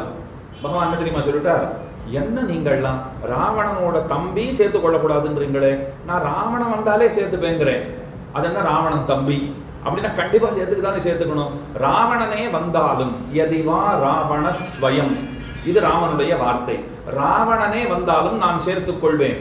கொஞ்சம் என்ன கடுங்கோ, நம்ம கிட்ட ஏதாவது ஒரு நிறை இருந்தா தானே பகவான் அனுகிரகம் பண்ணுவார். அப்படித்தான் நமக்கு சொல்லி வைக்கப்பட்டிருக்கிறது. நிறைய நல்லதை சம்பாதித்துக்கொள், நல்ல குணங்களை வளர்த்துக்கொள், அப்பத்தான் பகவானுக்கு உன்னை ரொம்ப பிடிக்கும். இதுதான் குழந்தைகளுக்கு கூட நாம் சொல்லித்தரோம், நல்ல குணங்களை வளர்த்துக்கொள். ஷேரிங்கிறது ரொம்ப முக்கியம். இன்னைக்கு கூட அடியனுடைய அகமுடையால் தன் குழந்தைக்கு, அதாவது என் குழந்தைக்கு சொல்லி கொடுத்துட்டே தான் இருந்தான். ஷேரிங்கிறது ரொம்ப முக்கியம். யாராவது எதனா கேட்டால் தரமாட்டேன்னு சொல்லாதே, பரவாயில்ல கொடு. ஏன் இப்படிலாம் இருந்தால் அந்த குழந்தை கேட்கறது, ஏன் கேட்டால் கொடுத்துடணுமா அப்படின்னா அப்போதான் உம்மாச்சிக்கு பிடிக்கும். நேரம் கொண்டு போய் அங்கே தானே நிற்கிறோம், அப்போத்தான் அது பகவானுக்கு உன்னை ரொம்பவும் பிடிக்கும். இல்லைன்னா உன்னை வெறுத்தொதுக்குவார். இப்போ நம்ம கிட்ட ஏதாவது நிறை இருந்தால்தான் பகவான் அனுகிரகிப்பார் என்று தானே நமக்கு சொல்லி வைக்கப்பட்டிருக்கிறது. ராவணனே வந்தாலும் சேர்த்துப்பேங்கிறார் பெருமாள். நீங்க உட்கார்ந்து என்னதான் அலசி ஆராய்ந்தாலும் ராவணன் கிட்ட அப்படி என்ன நிறை இருந்ததுன்னு உங்களுக்கு எல்லாம் தெரியவே தெரியாது, எனக்கும் தெரியாது. இதெல்லாம் ஆச்சரியம் இல்லை, ராவணனுக்கே தெரியாது அவன்கிட்ட அப்படி என்ன நிறை இருக்கு. வந்தா நான் சேர்த்துக்க தயாரா இருக்கேன்னு பெருமாள் சொல்றாரு. என்னால் காஞ்சி மகாவித்வான் சுவாமி எழுதினார், ஏதோ ஒரு நிறை அவன்கிட்ட இருக்குன்னு இவருக்கு தெரியும், அது போரும்னார். அது இருக்கோ இல்லையோ, இருக்கிறதா அவர் நினைச்சுண்டாவது அனுகிரகம் பண்ணிவிடுவார். என் ஊரை சொன்னாய், என் பெயரை சொன்னாய், என் அடியார்களுக்கு ஒதுங்க நிழல் கொடுத்தாய். பிளலோகாச்சாரியர் வரிசையா பட்டியல் போட்டு நம்ம கொடுக்குறார் வருங்க. யாரோ ஒரு நண்பன் எனக்கு ஸ்ரீரங்கத்தில் இருக்கார், எனக்கு ஸ்ரீரங்கத்தை பற்றியும் ஒன்றும் தெரியாது, ரங்கநாதனை பற்றியும் ஒன்றும் தெரியாது. நண்பருக்கு நரசிம்மன்னு பேரு, இருக்கிறது ஸ்ரீரங்கம். நரசிம்ம அவதாரம் முக்கியமான அவதாரம், பிரகலாதனை காக்க வந்த அவதாரம், எதுவும் எனக்கு தெரியாது. நான் ஏதோ ஒரு ஃபாரினர்னு வச்சுக்கோங்க, அங்கேருந்து வந்தேன், நான் பார்த்தேன் எனக்கு நரசிம்மன் ஒரு ஃப்ரெண்ட் இருக்கார், ஸ்ரீரங்கத்தில் இருக்காருன்னு சொல்லிட்டேன். பெருமாள் பார்க்குறோம், ஐயோ என் பேரை சொன்னான், என் ஊரை சொன்னான், கண்டிப்பாக அனுகிரகம் பண்ணுவேங்கிறார். நான் போய் சண்டை போட்டேன், ஐயோ உன் பேர் நரசிம்மன்னு அவருக்கு தெரியாது, உன் ஊர் ஸ்ரீரங்கம்னு அவருக்கு தெரியாதுன்னா, தெரிஞ்சதோ தெரியலையோ சொன்னாரா இல்லையா? நெருப்பு விளக்கேற்றி வச்சிருக்கா, அது எனக்கு தெரிஞ்சு தொட்டா தான் சுடுவேன்னு சொல்லுமா? நான் தெரியாதனமா கையை வச்சா சுட்டு கொடுத்து நான் சண்டைக்கு போக முடியுமா? நான் தெரிஞ்சா தொட்டேன், தெரியாமல் பட்டதுக்கே இப்படி சொல்றீங்கன்னா வேணா ஒரு வாட்டி தெரிஞ்சு தொட்டுக்கோன்னு சொல்லும். சொல்ல முடிஞ்சு என்ன சொல்லிடும், வேணும்னா ஒரு வாட்டி தெரிஞ்சு தொட்டு போப்பா, நீ தெரிஞ்சு தொட்டாலும் நான் சுடுவேன், தெரியாம தொட்டாலும் நான் சுடுவேன். பெருமானுடைய திருநாமம், அவருடைய ஊரனுடைய பிரபாவம் வைபவம் எப்படிப்பட்டதுனால் அந்த திருநாமங்களை நாம உச்சரித்தால் அதுவே போதுமானது என்று அனுகிரகிப்பதற்கு பகவான் தயாராக இருக்கிறான். ஏன்னா நம்ம கிட்ட நிறைய பார்த்து தான் அவர் அனுகிரகம் பண்ணணும்னால் அந்த நாள் வரப்போவதே கிடையாது. அதனால அவர் முடிவுக்கு வந்துட்டார், நிறை இருந்தா அனுகிரகம் பண்ணணும்னா அந்த நாள் வராது. அதனால குறைகளையே நாம ஏதாவது அதுல தேடி பிடிச்சு ஒரு நிறை இருக்கா போலே நாம பாவித்து கொண்டு அவருக்கு அனுகிரகத்தை பண்ணிவிட வேண்டியது. அப்ப 1000 கண்ணோட பார்த்தாருன்னா ஏதாவது ஒண்ணு நிறையாட்டம் அவருக்கு தெரியாதா? அதனால சஹஸ்ராம்சுஹு, ஏதேனும் ஒரு சிறிய ஒட்டாசையை நாம் அவருக்கு பண்ணிட்டோம்னால் அதை எப்போதும் அவர் மறக்கவே செய்யார். நாம பெருத்த உபகாரத்தை யாராவது நமக்கு பண்ணியிருந்தா கூட அந்த கணமே அதை மறந்து போயிடுற சுவாவத்தை உடையவர்கள். அவர் செய் நன்றி மறக்கவே மாட்டார். யார் எதை செய்திருந்தாலும் ஒரு கணமும் மறப்பது கிடையாது. அதனால தயாபரராக இருக்கிறார். இன்னொன்று முக்கியமான கருத்து, யாராவது கஷ்டப்பட்டா அவரால் தாங்கிக் கொள்ளவே முடியாது. இதத்தான் முக்கியமா தயாபரங்கிற திருநாமத்துக்கு சொல்ல வேண்டும். யாரேனும் வருத்தப்பட்டார்கள்னால் அவரால் எடுத்துக்கொள்ள முடியாது. வியசனேஷு மனுஷ்யானாம் பிருஷம்பவதி துக்கிதா உற்சவேஷு ச சர்வேஷு பிதேவ பரிதுஷ்யதி. ஸ்ரீராமாயணத்தில் ரொம்ப ஆச்சரியமான ஸ்லோகம். யாராவது ஒருத்தர் கஷ்டப்படுறத ராமன் பார்த்துட்டார்னால் பக்கத்தில் போய் உட்கார்ந்து கொண்டு அவர் முதுகுல நன்னா தடவி கொடுத்து அவரை கட்டி அணைத்து கொண்டு அவர் அழறதை விட இவர் அதிகம் அழுவராம். ஒரு கட்டத்தில் என்ன ஆயிடு தெரியுமா, இவர் போய் அவரை தேர்த்துறது இருக்க அவர் இவரை தேர்த்திட்டு இருப்பாராம். ராமா கொஞ்சம் மனசை கொஞ்சம் நீ தான் கொஞ்சம் கட்டுப்படுத்தி கொள்ள வேண்டும், என்னை விட அதிகம் அழுதுன்னு இருக்கேன்னா இல்லை நீ படுற கஷ்டத்தை பார்த்தா எனக்கு ரொம்ப கஷ்டமா இருக்கு அப்படின்னு இவர் கதறிக்கொண்டிருப்பார். அப்படிப்பட்ட இயல்பினர் பெருமாள். யாருக்காவது ஒரு சந்தோஷம்னால் சந்தோஷப்படுறவருடைய தகப்பனார் அடைகிற குதூகலத்தை தான் அடைவார். நான் சொன்னேன், நமக்கு ராமனுக்கும் ஒன்றும் பெரிய வித்தியாசம் இல்லை, கொஞ்சமாக தான் ஒரு ஸ்லைட்டாக ஒரு டிஃபரன்ஸ் இருக்குது ரெண்டு பேருக்கு. ஒன்று என்ன, நான் யாராவது ரொம்ப கஷ்டப்பட்டால் ரொம்ப சந்தோஷப்படுவேன், யாராவது ரொம்ப சந்தோஷமாக இருந்தால் ரொம்ப கஷ்டப்பட்டுடுவேன். அவர் என்ன பண்ணுறாரு, யாராவது கஷ்டப்பட்டால் கஷ்டப்படுறாரு, சந்தோஷப்பட்டால் சந்தோஷப்படுறாரு. இவ்வளவு தானே வித்தியாசம்னா, இவ்வளோ சின்ன வித்தியாசமாக சொல்லிட்டு இது ரொம்ப பெரிய வித்தியாசம். இது நாம் அவரை போல ஆகணும்னு அவரிடத்துல பிரார்த்தித்து கொள்ள வேண்டும். அதனால் அந்த தயாகுணங்கிறது இருக்கு பாருங்க, அந்த தயாகுணங்கிறது நம்முடைய பாபங்களை எல்லாம் மறப்பிக்கும், மன்னிப்பிக்கும், அதை மன்னிக்க செய்யும். அந்த குணத்தை, அந்த வேலையை அந்த தயாகுணம் தான் செய்கிறது. அதனால தான் வேதாந்த தேசிகன் திருமலையப்பனுடைய எண்ணிலாத குணங்களுக்குள்ளே அந்த தயைங்கிற குணத்தை பற்றி 100 ஸ்லோகங்கள் பாடியிருக்கார். தயாசதகம் அப்படின்னு அந்த ஸ்தோத்திர கிரந்தத்துக்கு பெயர். பகவானுடைய குணங்களுக்கு எல்லையே கிடையாது. உயர்வர உயர்நலமுடையவன் எவனவன், மயர்வர மதிநலம் அருளினன் எவனவன், அயர்வரும் அமரர்கள் அதிபதி எவனவன், துயரரு சுடரடி தொழுதழன் மனனேன்னு நம்மாழ்வார் பாடுறாரு இல்லையோ. ஆரம்பத்திலேயே என்ன சொல்லிட்டார், பெருமானுடைய குணங்களுக்கு எல்லையே கிடையாதுன்னு விட்டார். இப்போ நமக்கெல்லாம் எதனால் பெருமை இருக்குதுன்னு வச்சுப்போம். நமக்கு எதனால் பெருமை, ஒருத்தர் ரொம்ப நல்லவர் அப்படிங்கிறோம். அவரை மாதிரி ஒரு மனுஷர் பார்க்க முடியாது சுவாமி, தங்கமான மனுஷர், நல்ல குணங்கள் நிரம்ப பெற்றவர். அப்போ நல்ல குணங்கள் இருந்தால் நமக்கு நல்ல பேர் உண்டாருதா, கெட்ட குணங்கள் இருந்தால் கெட்ட பேர் உண்டாருதா? அப்போ குணங்கள்னால தானே, அதுவும் நல்ல குணங்கள்னால தானே ஒருவனுக்கு பெருமையே உண்டாருது. அந்த குணங்கள்லாம் பார்த்து தான் நாம் நல்ல குணங்கள் ஒருத்தர்கிட்ட போனோம்னா நம்மளால அவருக்கு நல்ல பெயர்லாம் வருது. நாம் யார்கிட்ட போனால் நமக்கு நல்ல பெயர்.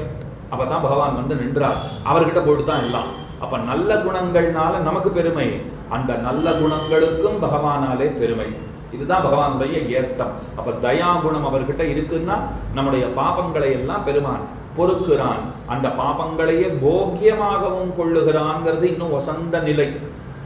ஆழ்வார்கள் பாடுறான், குன்னனைய குத்தம் செய்யினும் குணம் கொள்ளும் இன்னும் முதலாக வெண்ணெஞ்சே என்னும் புறனுரையே ஆயினும் பொன்னாடி கையான் திறன் உரையே சிந்தித்து இரு.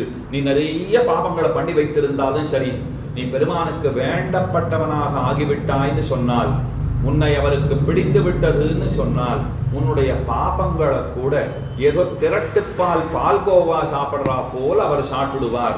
அதுக்கு என்ன உதாரணம் சொல்றா தெரியுமா? ஒரு பசுமாடு ஒரு கன்றுக்குட்டியை ஈன்ற பிற்பாடு அந்த கன்றுக்குட்டி மேல இருக்கிற அத்தனை அழுக்கு, சீழு, ரத்தம் என்னென்ன உண்டோ அதுக்கு யாராவது செவிலித்தாய் வந்து அதை நல்லா சுத்தப்படுத்தி கொண்டு வந்து காட்ட போறாளா? இப்போ அதெல்லாம் கிடையாது. நாமெல்லாம் பிறந்தோம்னால் நம்ம மேலே இருக்கிற அழுக்கையெல்லாம் நல்லா தொடச்சிட்டு நல்லா ரேப் பண்ணி ஏதோ கிஃப்ட் கொடுக்குற மாதிரி வாசலை கொண்டு வந்துடுவா. இன்றைக்கெல்லாம் அப்படி தானே கொடுக்குறா. இந்த குழந்தை கையை காலெல்லாம் ஒன்றும் அசைக்கவே முடியாது, நன்னா வச்சு கட்டுட்டு ஒரு முகம் மட்டும் தெரிகிறா போல் அது இப்படி இப்படி பார்க்கும் எல்லாத்தையும். இதே மூஞ்சி திரும்ப இதே பார்க்கறதுக்கு தான் இங்கே வந்திருக்கேன் நான் எனக்காவது நல்ல இடம் போவேன்னு நினச்சிட்டு இருந்தேன், திரும்ப இங்கேயே வந்துட்டேனேங்கிறா போல ஒரு பரிதவிப்போடு தான் நம்மளும் அதை பார்த்துட்டு இருக்கோம். நமக்கோ கொள்ளமாளா இன்ப வெள்ளம், அத்தனை ஆனந்தம். நம்ம அத்தனை பேருக்கு அந்த குழந்தையை பார்த்துட்டு இருக்கோம். பிறந்த உடனே கொண்டு வந்து காண்பிச்சா நம்மளால் கையில் கூட வாங்கிக்க முடியாது. ஏதோ நன்னா சுத்தம் எல்லாம் பண்ணி அழுக்கையெல்லாம் நன்னா தொடச்சி கொண்டு வந்து கொடுக்குறாள் இல்லையோ. பசுமாடு யாரையாவது செவிலித்தாயை பக்கத்தில் விடுமா, யாராவது நர்ஸை பக்கத்தில் விடுமான்னா ஒருத்தரையும் விடாது. சுவாமி முன்ன போட்ட கன்றுக்குட்டியே விட மாட்டேனுங்கிறது. இதெல்லாம் ஆச்சாரியர்கள் ஒரு நுணுக்கமாக பார்த்த அர்த்தங்களை சொல்லியிருக்கா பாருங்க. ஒரு ஆச்சாரிய இடத்துல ஒருத்தர் கேட்டார், பகவானுக்கு இன்னைக்கு புதுசாக வந்த பக்தனை பிடிக்குமா, நெடுநாளைய பக்தனை பிடிக்குமா? ஒருத்தர் சொன்னார், நெடுநாளைய பக்தனை தான் பிடிக்கும். ரொம்ப நாள பக்தனா இருக்கானேன்னா அதெல்லாம் கிடையாது, இன்னைக்கு வந்தவனை தான் பிடிக்கும். அதை எப்படி தெரிந்து கொள்ளலாம்? ஒரு பசுமாடு புதுசாக ஒரு கன்றுக்குட்டியை ஈன்றதுனால் பழைய கன்று பக்கத்திலே வந்தாலும் தன்னுடைய கொம்பினாலும் குழம்பினாலும் முட்டியும் துரத்தையும் பக்கத்திலேயே நெருங்க விடாது. முழு கவனம் அந்த புது கன்றின் இடத்துல இருக்கா போலே பகவானுடைய கவனம் அந்த புது பக்தன் இடத்துல தான் இருக்கும் அப்படின்னு அர்த்தம் சொல்லி வச்சிருக்கா. அப்ப மேல இருக்கிற அழுக்கையெல்லாம் தன்னுடைய நாவை கொண்டு நன்னா சப்பு கொட்டி சுவைத்து அந்த பசுமாடு உண்டு விடுகிறா போலே பக்தனுடைய பாபங்களையும் பகவான் ஸ்வீகரிக்கிறான். இது ரொம்ப உயர்ந்த நிலை. உடனே நீங்கள்லாம் அப்படின்னா இன்னிலிருந்து பார்த்து பார்த்து பாப்பங்களை பகவானுக்கு படையலாக சமர்ப்பிக்கிறோம் சொல்லிட்டீரோ இல்லையா சுவாமி? நாங்கள் பாபம் பண்ணா கூட அவருக்கு பிடிச்சிருக்குன்னு சொல்லிட்டீரோ இல்லையா? இனிமே பாரும் அப்படின்னால் வயிறு முட்டை முட்டை திகட்ட திகட்ட அவருக்கு தரட்டிப்பால் கொடுத்துட்டே இருக்கும்னால் பக்தர்கள் விஷயத்தில் அவர் அப்படி நடந்துக்கிறார். நாம பக்தர்கள்னு நாம தீர்மானிச்சு பிரயோஜனம் இல்லை, அவர் தீர்மானிக்கணும். அதுதான் அங்கே விஷயம். நான் கஷ்டப்பட்டு எல்லாம் பாப்பம்லாம் பண்ணிட்டு எங்கள் இந்த மாதிரி வந்தார் சுவாமி, அவர் தான் சொன்னார் நிறைய பாப்பங்களை பண்ணு, அப்படியே கொடு, திரட்டு பால்கோவா சாப்பிட்ற மாதிரி சாப்பிடுவார்னு சொன்னார்னா பெருமாள் என்ன தெரியுமா கேட்பார்? இல்லையே, அவர் சொன்னார் பக்தர்கள் விஷயத்துலன்னு சொன்னாரே. நான் என்ன பக்தனா தான் நினச்சிட்டு இருக்கேன், நீ நினச்சிட்டு இருக்கேன், நான் இன்னும் நினைக்கலையேன்னு சொல்லிட்டா வம்பா போயிடும். இதுக்கு அடியன் ஒரு உதாரணம் சொல்கிறது உண்டு. சரியாக படிக்கலை, ப்ராக்ரஸ் ரிப்போர்ட் வந்துடுத்து, அப்பா கிட்ட காட்டுறதுக்கு பயம்தான். அது வியாழக்கிழமையாக கொடுத்துருப்பா, ஆனால் வியாழன் வெள்ளி 2 நாள் வெள்ளையே எடுக்க மாட்டோம், திங்கட்கிழமை அத்தனை பேரும் சப்மிட் செய்ய வேண்டும் அப்படின்னு ஸ்கூலில் சொல்லியிருப்பா. நம்ம அம்மாலாம் ரொம்ப கெட்டிக்கார அம்மா.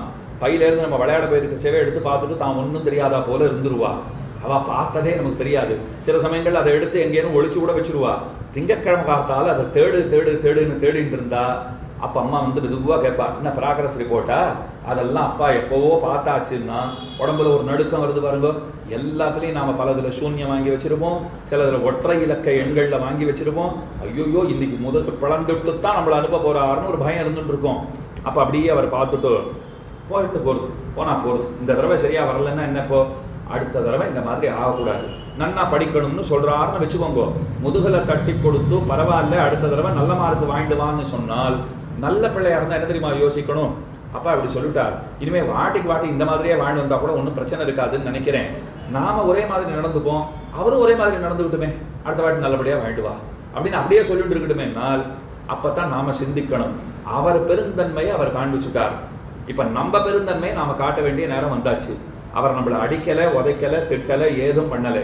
அடுத்த தடவை நல்ல மார்க் வாங்கிட்டு வந்தான்னு சொல்லியிருக்கார், அப்படியே பண்ணி காட்டி விடுறது. அவர் தான் சொல்லிட்டாரேன்னுட்டு நான் நிறைய இந்த வாட்டி நான் 8 மார்க் வாங்கிட்டு வந்தேன்னா அடுத்த வாட்டி அப்பா உனக்கு பிடிச்ச மாதிரி 5 மார்க் வாங்கிட்டு வரேன்னு சொல்ல முடியுமா? அவர் நன்னா படின்னு சொல்லியிருக்காருன்னா நான் நன்னா படிக்கணும். எப்போ நம்முடைய பாபங்களையும் பகவான் போக்கியமாக கொள்ளுகிறான், நான் ஏற்றுக்கிறேன்னு அத்தனை பெரிய மனசை அவர் காட்டிட்டாரோ நாம ஜாகிரதையாக இருந்து அவர் திருவுள்ளத்திற்கு பங்கம் வாராதபடிக்கு நாம நடந்து கொள்ள வேண்டும். இந்த கூறத்தாழ்வான் ஸ்ரீவைகுண்டஸ்தவம்ங்கிற கிரந்தத்தில் ரொம்ப அழகாக சொல்றார். நாம பல பாபங்களை பண்றோம், சில பாபங்கள் பெருத்த பாபங்களாக இருக்கும். அது என்ன இருக்கு அந்த பாபங்களை பண்றதுக்கு எவ்வளவு நாள் எடுத்துக்கிறோம் தெரியுமா? இவ்வளவுதான். இந்த ஒரு சொடக்கு போட்ட பாருங்க, இந்த நொடி பொழுதிலே நாம செய்கிற பெரிய பாபம், அதுக்கு தண்டனை என்னன்னா பல 100 பிரம்மாக்களுடைய ஆயுட்காலம் வரைக்கும் நரகத்திலே இருந்து அனுபவிக்கத்தக்க தண்டனைக்குரிய ஒரு பாபம். அதை செய்யறதுக்கு எடுத்துட்ட நாழிகை இவ்வளவுதான். ஐயோ என்ன சுவாமி இது, சொடக்கு போடுற நேரத்தில் அந்த பாபத்தை பண்ணியிருக்கேன், ஆனால் தண்டனை நீரினமோ பல 100 கோடி பிரம்மாக்களுடைய ஆயுள் பரியந்தம், ஆயுள் வரைக்கும் நரகத்தில் இருந்து அனுபவிக்கத்தக்க அந்த தண்டனைக்குரிய பாபம்னு சொல்கிறீரேன்னால் அப்படித்தான் பாபம் ரொம்ப பெருசாக இருக்குது. ஒரு நொடி பொழுதுல முடிஞ்சுடுறது. இங்கேருந்து தில்லிக்கு நீங்கள் ரயிலில் போகணுன்னா 2 நாள் எடுத்துக்கிறான், விமானத்தில் போனால் 2.5 மணி நேரத்தில் விட்டுடுறான். எப்படி 2.5 மணி நேரத்தில் விடுவேன்னு கேட்க முடியுமா? அப்போ ஏதாவது கேட்குறோமா? எப்படி சொடக்கு போடுற நேரத்தில் பண்ண முடியுமான்னு மட்டும் கேட்குறீள். 2.5 மணி நேரத்தில் கொண்டு போய் டெல்லியில் விடுறாள், எப்படி விடுறா? ட்ரெயினில் போனால் 2 நாள் ஆறுதுன்னா அப்படிதான் சுவாமி சாதனம் அப்படி இருக்கு. அதை போல பாப்பத்தையும் அப்படி பண்ணிடுறோமா? ஆழ்வான் சொல்றாரு, அதுக்காக கவலைப்படாதே, பகவான் கிட்ட போ, இனிமே பண்ண மாட்டேன்னு மனமுருக வேண்டிக்கொள். ஆனா வேண்டிட்டு அந்த தப்பை பண்ணிட்டே இருக்கக்கூடாது. ஒரு தடவை போய் வேண்டிக்கணும், தெரியாம பண்ணிட்டேன், இனிமே பண்றதா இல்லை, இனிமே கண்டிப்பா செய்ய மாட்டேன்னு நாம மனமுருக சொல்லிவிட்டோம் என்னால் பரவாயில்ல, இப்பவே மன்னிச்சு விடுறேங்கிறார் பெருமாள். இந்த பெரிய குணத்தை அவர் நம்மிடத்திலே காட்டுகிறார். அப்போ ஸ்ரீவல்லபேதி வரதேதி தயாபரேதி பக்த பிரியேதி. அடுத்த வார்த்தை சொன்னார், பக்தர்களுக்கு எத்தனை வேண்டப்பட்டவனாக நீ இருக்கிறாய். பக்தர்கள் பிரிதொன்றை அவர்கள் விரும்பவே மாட்டார்கள். அர்ஜுனன் கண்ணனை பார்க்கறதுக்குன்னு போனான். போகிறச்சேவே துரியோதனன் வந்து ஏற்கனவே உட்கார்ந்துருந்தான். துரியோதனன் கண்ணனை பார்த்தான், குழந்தை கண்ணன் படுத்துட்டு இருக்கான். இப்போ கண்ணன் பக்கத்தில் போய் உட்காரணும்னா தலைமாட்டில் உட்கார்றதா கால் மாட்டில் உட்கார்றதா? ஒரு இடைப்பயல். இவன் கால் மாட்டில் போய் நான் உட்கார்றதா? தலைமாட்டில் ஒரு சேர் போட்டு வச்சிருக்கான், நான் அங்கே போய் உட்காந்துக்கிறேன், அங்கே போய் உட்காந்துட்டான். கொஞ்ச நாளில் அர்ஜுனன் வந்தான், துரியோதனனை பார்த்து வணக்கம் வச்சான். துரியோதனன் அப்படி முகத்தை திருப்பிண்டான். துரியோதனனை பார்த்து திரும்பவும் வணக்கம் சொன்னான். இது எதுக்கு தெரியுமா? எனக்காக கால் மாட்டில் திருவடி பார்ஸ்வத்தில் ஒரு இடத்த விட்டு வச்சிருக்கியே. இப்போ நாம் கூட திருவனந்தபுரம் போகணும்னு வச்சுக்கோங்க, 3 வாசல்கள் அங்கே உண்டு. அதில் நாம் திருவடி பார்ஸ்வத்தில் போய் சேவிச்சோம்னா பிழைச்சிட்டோம். ஏன்னா முகநாபி பத்மத்வாரங்கள் அங்கே 3 இருக்கிறது. முகத்துக்குன்னு ஒன்று, நாபிக்குன்னு ஒன்று, அதுக்கு மேலே பாதகமலங்களை தரிசிப்பதற்கென்று ஒரு வாசல்னு இருக்கும் இல்லையோ. நித்தியசூரிகள்லாம் வந்தால் அந்த முகத்வாரத்தில் போய் அவள் போய் திருவாராதனம் எல்லாம் பண்ணிடுவா. பிரம்மா அவர் பிறந்த இடம்னா அவருக்கு ரொம்ப பிடித்தமாத்தானே இருக்கும். அதனால் மற்ற தேவர்களை எல்லாம் அவர் கூப்பிட்டு வருவார். பிரம்மா, ருத்ரன், சிவன் எல்லாரும் வந்தான்னா அந்த நாபி கமலம் இருக்கு பாருங்க, அந்த துவாரம் வழியாக போய் அவள் போய் சேவிச்சுட்டு வந்துடுவார். நமக்கெல்லாம் அவர் திருவடியை விட்டால் வேற கதியே கிடையாது. பிராட்டியே கைவிட்டாலும் பெருமான் கைவிட்டாலும் திருவடிகள் நம்மை கைவிடாது, தென்கடலாய் இருக்கும்னு விழலோகாச்சாரியருடைய திருவாக்கு. அந்த திருவடிகள் தான் நமக்கு புகழ். அதனால அந்த வழியில தான் போய் சேவிக்கணும். அர்ஜுனன் நினைச்சுட்டான், எனக்காக எங்க அண்ணா பெருமாளுடைய திருவடி பார்ஸ்வத்தில் இடம் விட்டிருக்கார். போய் உட்கார்ந்து கொண்டான். எழுந்த உடனே பகவான் முதல்ல அர்ஜுனனை பார்த்துட்டு, வா அர்ஜுனா அப்படின்னார். துரியோதனன் அப்படி கணச்சான் பின்னாடியில இருந்து, நானும் வந்திருக்கேன் அப்படின்னா. ஓ துரியோதனன் வந்திருக்கியா, 2 பேரும் ஒன்னா வந்து விடான்னா. இல்லை சண்டை தான் போட போகிறோம், அதில் ஒன்றும் மாற்று கருத்தே கிடையாது. நீ என்னமோ சண்டை போடுறது இல்லைன்னு சொல்லிட்டு உன் சேனையெல்லாம் வச்சு என்ன பண்ண போகிறேன்? சரி யாருக்கு வேணும் கேளுங்கோ அப்படின்னார் பெருமாள். நான் தான் முதல்ல வந்தேன், என்ன கேளுன்னு தான் துரியோதனன். எனக்கு சேனையை கொடுத்துருவோம். சரி தந்தேன்னுட்டார். நான் போயிட்டு வரேன் அப்படின்னு அவன் கிளம்பிட்டான். அர்ஜுனனை பார்த்து பகவான் மெதுவாக சொன்னார், வந்தேன், அவனுக்கு முன்னே ஒரு 5 நிமிஷம் முன்னே வந்துடக்கூடாதா? இதோ பாரு என் சேனையெல்லாம் அவன் வாங்கிட்டு போயிட்டான். அப்போ அர்ஜுனன் சொல்கிறான், துரியோதனன் அண்ணா எத்தனை நல்லவர் பாரு, வந்த உடனே எனக்குன்னு உன் திருவடி பார்ஸ்வத்தில் இடம் விட்டார். அடுத்தது நான் உன்னை கேட்க போறேன்னு தெரிந்து கொண்டு அவர் சேனையெல்லாம் வாங்கிட்டு போயிட்டார். எனக்கு சேனையெல்லாம் வேண்டாம், நீ தான் வேணும். பகவான் என்ன சொன்னார், என்னை வச்சுன்னு என்ன பண்ண போறேன்னு. என்னால் ஒரு பிரயோஜனம் கிடையாது.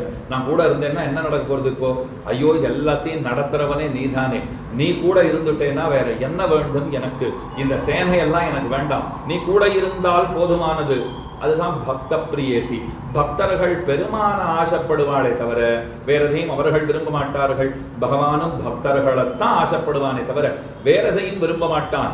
அவன் என்ன நினைக்கிறானோ அதுதான் நடக்கும். ஆனால் ஒருபோதும் பக்தர்களுக்கு விரோதமாக எதையும் அவர் நினைச்சிட மாட்டார்.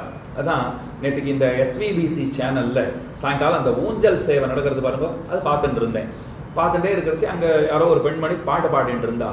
அவள் ரங்கா ரங்கான்னு தான் பாடுறா. என் காதில் அது என்னமோ லங்கா லங்கானே கேட்டு இருந்தது. சரி நமக்கு தான் அவங்க காது சரியாக கேட்கலையோ என்னமோ, ஐயோன்னு ஒரு பயம் வந்துடுத்து. கொஞ்சம் போய் சேரை முன்னே இழுத்துட்டு போய் டிவி முன்னாடி உட்காந்தேன். கொஞ்சம் வால்யூமையும் இன்க்ரீஸ் பண்ணி வச்சுட்டேன். சுற்றி இருக்கிற வாழை எதுவும் பேசாதீங்கன்னு சொல்லிட்டேன். அந்த அம்மாவுக்கு என்னமோ ரா வரலையோ என்னன்னு தெரியல, ரங்கா ரங்கான்னு பாடிட்டு இருந்தா. லங்கா லங்கானே காதில் விழுந்தது. கொஞ்சம் சிரிச்சுட்டேன், விலவர சிரித்துட்டேன்னு ஆழ்வார் சொல்கிறா போல. ஏன்னா ரங்கான்னு பாட வேண்டிய இடத்துல லங்கான்னு பாடிக்கிட்டு இருக்குது இந்த அம்மா அப்படின்னு ஒரு சிரிப்பு வந்துடுத்து.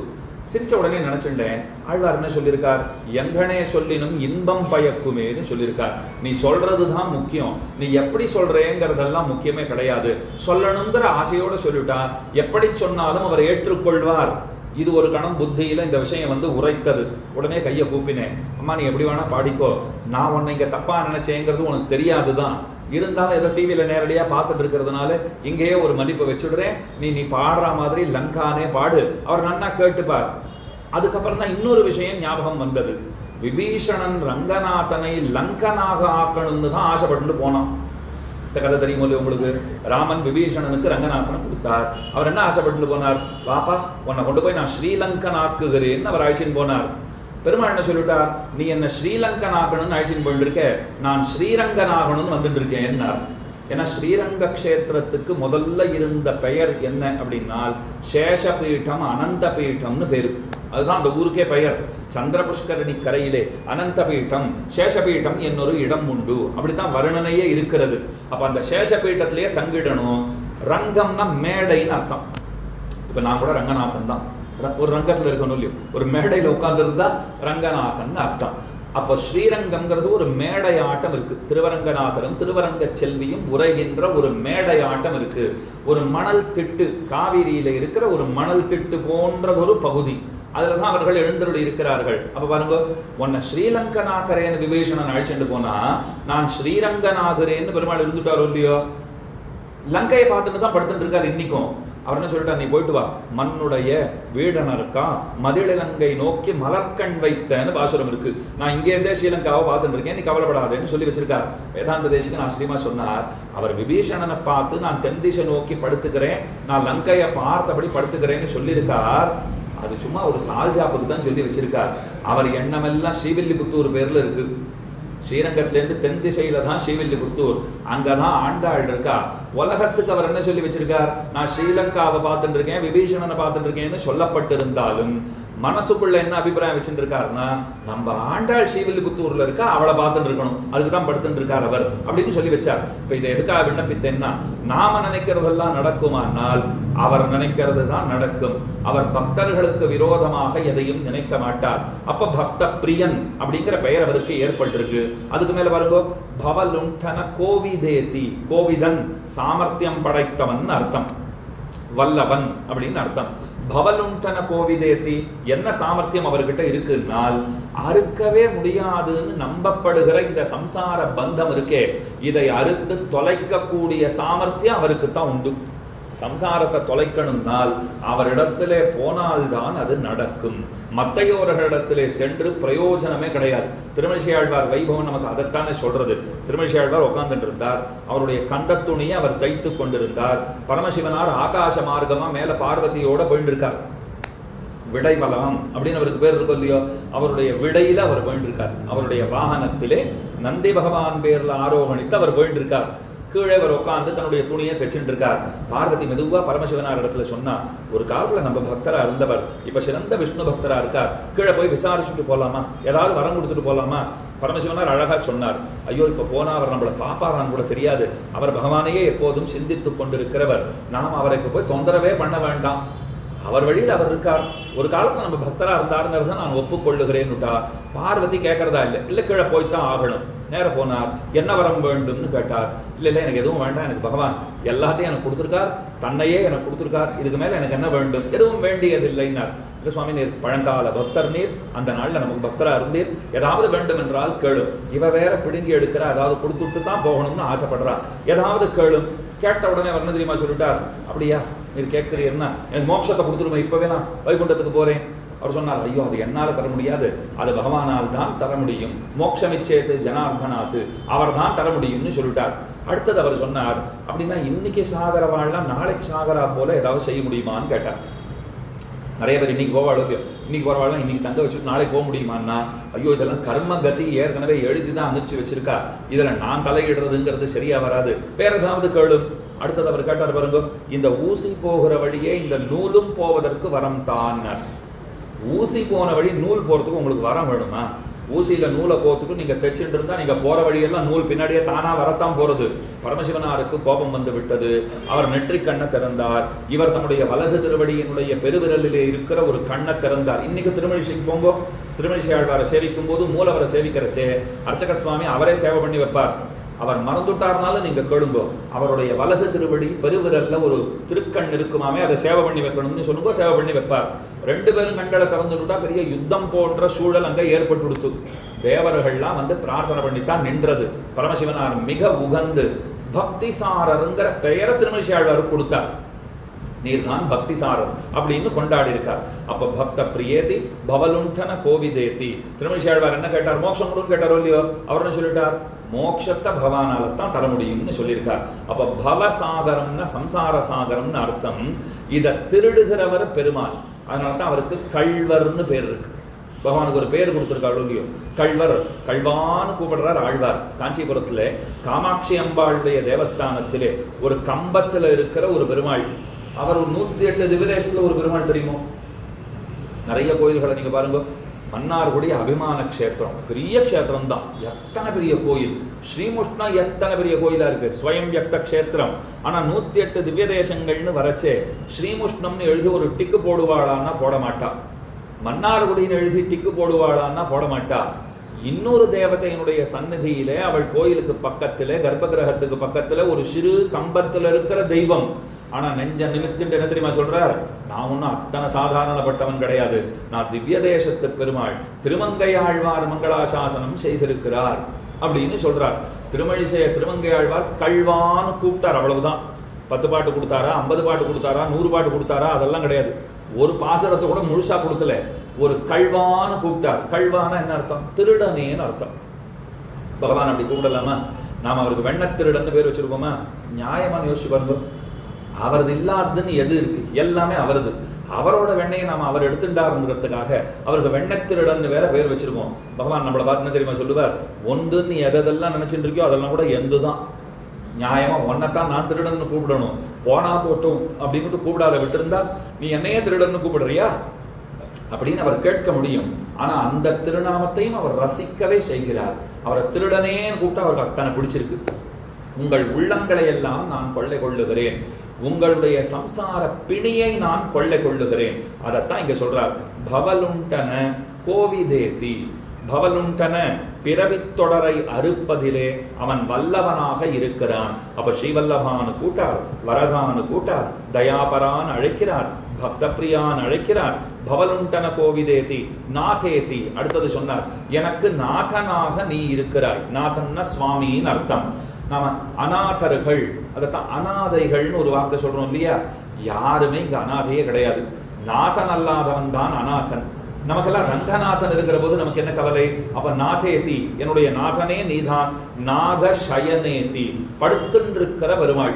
சில பேர்களுக்கு படுத்துண்ட பெருமாள்னா அத்தனை பிடிக்கும், பள்ளி கொண்ட பெருமாள். சில பேருக்கு வீட்டிருந்த பெருமாள்னா பிடிக்கும். எங்களுக்கெல்லாம் நின்ன தேவப்பெருமாள், நம்ம பெருமாளை பார்த்தா தான் நமக்கு ஒரு திருப்திங்கிறது ஏற்படுறது இல்லையோ? அப்போ தேவப்பெருமாளை பார்த்தா ஒரு திருப்தி ஏற்படுறது. ஸ்ரீரங்கநாதனை சேவிச்சவாளுக்கு எங்க ரங்கநாதன் என்னமா கிடக்கிறார். தொண்டரடிப்புரியாழ்வார் பாடியிருக்கார், கிடந்ததோர் கிடக்கை கண்டுங்கிறார். கண்கள் அவனை பார்த்துடுத்துனா என் அமுதினை கண்ட கண்கள் மத்தொன்னினை காணாவேன்னுட்டு. இந்த பக்கத்துலேருந்து அந்த பக்கம், அந்த பக்கத்துலேருந்து இந்த பக்கம் என்னமா பகவான் படுத்துட்டு இருக்காருன்னு அவரை ரசிக்கிறவா இருப்பாடு இல்லையோ?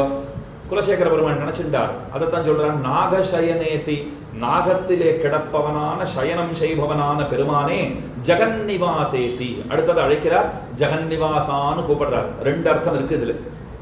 ஜெகன்னிவாசன் அப்படின்னா என்ன அர்த்தம் அப்படின்னால், ஜகத்துக்குள்ளெல்லாம் இருக்கிறவன் எவனோ அவன் ஜெகன்னிவாசன். ஜகத்தையே தனக்குள்ளே கொண்டிருப்பவனாக எவன் இருக்கிறானோ அவன் ஜெகன்னிவாசன். இந்த 2மே பொருந்தும். என்ன பாருங்க, ஜெகன்னிவாசன் ஜகத்தை எல்லாம் தனக்குள்ளே கொண்டிருக்கிறவர். ஆலமாமரத்தின் இளமேல் ஒரு பாலகனாய் ஞாலமேழு முண்டான் அரங்கத் தரவினையான்னு பாசுரம் இருக்கும் இல்லையோ? ஆழ்வார் பாடியிருக்கார் அமலநாதி பிரானிலே. ரொம்ப ஆச்சரியமா திருப்பாணாழ்வார் பாடுறார். ஆலமாமரத்தின் இளமேல் ஒரு பாலகனாய், சின்ன பிள்ளையாயிட்டான் பெருமான். ஆலமாமரத்தின் இலையில படுத்துக்கிற அளவுக்கு சிறியவனாக ஆகி இருக்கிறான். அது ஆச்சரியம் கிடையாது. உலகம் முழுக்க இந்த பிரம்மாண்டத்தை எல்லாம் ஒரு சின்ன ஒரு கமரக்கட்டுன்னு ஒரு பருவ அதை போல ஆக்கிட்டார் போல் இருக்கு. இல்லைன்னா ஒரு சின்னதா ஒரு இலந்த பழ சைஸுக்கு ஆக்கி வச்சிருக்கார் போல் இருக்கு. அப்படியே வாயில போட்டுட்டார், வயத்துல வச்சு அடக்கிண்டு விட்டார் பெருமாள். அப்ப ஜெகன்னிவாசேதி, இந்த ஜகத்தை எல்லாம் தன்னுடைய வயத்தின் உள்ள போட்டுண்டு பகவான் வச்சுட்டு இருக்காரு இல்லையோ? அதனால ஜெகன்னிவாசன் அழைக்கப்படுறான். இன்னொன்னு, இந்த உலகம் முழுக்க அவர் தான் வியாபிச்சிருக்கார். அவர் இல்லாத இடம்னு ஏதாவது ஒன்று காட்ட முடியுமா? எம்பாருடைய ரொம்ப ஆச்சரியமான சரித்திரம். எம்பாருக்கு கல்யாணம் ஆச்சு. கோவிந்தர்னு அவருக்கு முதல்ல பேரு. ராமானுஜருடைய சிறிய தாயார் பிள்ளை. கல்யாணம் எல்லாம் பண்ணி வச்சுட்டா. ஆனா அவர் எப்படிப்பட்டவர் தெரியுமா? எப்பவும் கிருஷ்ணாராமா கோவிந்தான்னு இருக்கிறவர். ஒரு கூட்டமா பெண்களை நிற்க வைத்து அதுல அவர் மனைவியையும் நிற்க வைத்து, இதுல உங்க மனைவி யாருன்னு காட்டுங்கோன்னா எனக்கு தெரியாதுன்னு விடுவார் அவர். அந்த பெண்ணை மட்டும் தனியா கொண்டு வந்து நிறுத்தி வைத்து, இந்த அம்மா யாருன்னு தெரியுமான்னா இல்லை எனக்கு பார்த்ததாவே தெரியலன்னு விடுவார். அப்படின்னா அவர் இல்லற வாழ்க்கையில எப்படி ஈடுபட்டு இருந்தாருங்கிறத நாம புரிந்து கொள்ளலாம். இது அவன் அம்மாவுக்கு ரொம்ப வருத்தம். ஐயோ இந்த மாதிரி மனைவி மூஞ்சியே தெரியாதுன்னு இவன் சொல்லிட்டு இருந்தான்னா மேலே குழந்தைகள்லாம் உண்டாக வேண்டாமா, நன்னா நம்ம குடும்பம் விளங்க வேண்டாமான்னு அந்த அம்மாவுக்கு நியாயமான ஆசை. அந்த அம்மா என்ன பண்ணிவிட்டா, நேராக போனால் ராமானுஜர்கிட்ட போய் புகார் சொல்லிவிட்டா. இந்த புகார்லாம் ஒரு துறவி கிட்ட வந்திருக்கு பாரு, அவர்கிட்ட போய் இந்த புகாரை சொல்லிவிட்டா. அவர் சொன்னார், நான் தம்பிக்கு எப்படி பக்குவமாக சொல்ல முடியுமோ நான் பார்த்து சொல்கிறேன்னு சொல்லிட்டு தம்பியை அழைத்தார். இப்போ பாருப்பா, உனக்கு கல்யாணம் பண்ணி வச்சிருக்கா, உன்னை நம்பி ஒரு பெண் பிள்ளை வந்திருக்கிறாள், அவளோடு நீ குடித்தனம் செய்ய வேண்டியது உன்னுடைய இல்லற கடமை. நீ அதில் நின்றும் வழுவுதல்ங்கிறது கூடாது. இன்று இரவு போது நீ அவளோட கூடியிருக்க வேண்டும், தனித்திருக்க வேண்டும். எவ்வளவு நயமா சொல்ல முடியுமோ அவ்வளவு அழகா சொல்லிட்டார். இன்று இராப்போது நீ அவளோடு தனித்திருக்க வேண்டும் அப்படின்னு சொல்லிட்டார். அடியேன் அப்படியே ஆகட்டும், ஆச்சாரியன் சொல்லிருக்காரு, மீறி முடியுமா மறுக்க முடியுமா, சரின்னு விட்டார் அவர். அடுத்த நாள் ராமானுஜர் தாத்தாவை திரும்ப கூப்பிடுறார். சொன்னபடி தனித்திருந்தாயோ அப்படின்னு கேட்டார். அவர் சொன்னார், தனிமையில இருக்கணும்னு தான் பார்த்தேன், எனக்கு தனிமையே கிடைக்கல என்னார். என்னது தனிமை கிடைக்கலையா, ஏன் வீடு என்ன கடலாட்டம் வீடு இருக்கு, என்ன கவலை உனக்கு, ஏன் தனிமை கிடைக்கலன்னு சொல்கிறேன், உங்களுக்குன்னு ஒன்றும் அறையெல்லாம் கிடையாதா அப்படின்னா, அதெல்லாம் ரொம்ப நன்னா தான் இருக்குது, அதெல்லாம் ஒன்றும் குறைவே இல்லை, ஆனால் தனிமை தான் இல்லை என்ன. ஏன் தனிமை இல்லைன்னு சொல்லுகிறாய், ரெண்டு பேரும் உட்காந்துருந்தோம், நாங்கள் இருந்தோம், வேற யாரும் இல்லை அங்கே, ஆனால் தனிமை இல்லை. பழப்பாத என்ன, யாரும் இல்லைன்னு நீயே சொல்கிறேன், நீங்கள் ரெண்டு பேரும் தான் இருந்தீர்கள்னு சொல்லுகிறாய், அப்போ தனிமை இல்லைன்னு ஏன் சொல்கிறேன்னா, அந்தர்யாமி பிரகாசித்திருக்க அழிச்சாட்டம் கூடுமோன்னு அவர். எங்கே பார்த்தாலும் பகவான் தெரிகிறான் சுவாமி, நீர் தனித்திருந்து தானே சொன்னீர், எங்கே பார்த்தாலும் பகவான் தெரிஞ்சா அங்கே தனிமையே இல்லைன்னு தானே அர்த்தம். கையை கூப்பிட்டார் ராமானுஜர், நீ இந்த இல்லற தர்மத்துக்கெல்லாம் சரிபட்டு வரமாட்ட, சந்நியாச தர்மத்துக்கு தான் நீ சரியாக வருவாய், நீ உடனடியாக துறவரம் ஏற்றுக்கொள் அப்படின்னு சொல்லிட்டு அவருக்கு எம்பாருங்கிற திருநாமத்தையும் கொடுத்துட்டார். அப்போ அவர் சொன்ன வார்த்தை பாருங்க, எங்கே பார்த்தாலும் பகவான் தெரிகிறான்னு சொல்லிட்டார். ரொம்ப அழகான வார்த்தை சொன்னாரா. பிரகலாதனும் இதே வார்த்தையைத்தான் சொன்னான். பகவான் எங்க இருக்கிறான்னு இரணியன் கேட்டபோது, இல்லாத இடம் ஏது, எல்லா இடங்களிலும் இருக்கிறார், தூணிலும் இருக்கிறார், துரும்பிலும் இருக்கிறார் அப்படின்னு அவன் சொன்னான் இல்லையோ. அதைத்தான் இந்த இடத்துல குலசேகர பெருமாள் ஜெகன்னிவாசேதி அப்படின்னு சொல்லிட்டு ஆலாபினம் பிரதிபதம் குருமாம் முகுந்த அப்படின்னு சொல்றார். எப்போதும் உன் திருநாமங்களை சொல்லுபவனாக என்னை நீயே ஆக்க வேண்டும். நானா சொல்லணும்னா நான் சொல்லவே மாட்டேன், என்ன சொல்லணும்னு எனக்கு முதல்ல தோன்றாது. இன்னொன்று, நானா சொன்னால் அதில் ஒரு சிக்கல் இருக்கு. நான் சொன்னேன் நீ எனக்கு நன்மையை பண்ணுன்னு நான் உங்ககிட்ட வியாபாரம் பேசுறதுக்கு வந்துடுவேன். நீ சொல்ல வைத்து நான் சொன்னேன்னு சொன்னால் அந்த பிரச்சனை இல்லை. ஏன்னா இது நானா சொல்லலை, அவர் சொல்ல வைக்கிறார், நான் சொல்கிறேன். அப்படித்தான் நாமும் சொல்லணும். நாம் பூஜை பண்ணினேன், நீங்கள் நல்லா 2 மணி நேரம் நான் பூஜை பண்ணேன் அப்படி சொல்லவே சொல்லாதீங்க. என்னை கொண்டு இந்த பூஜையை அவர் செய்வித்தார் அப்படி சொல்லணும்.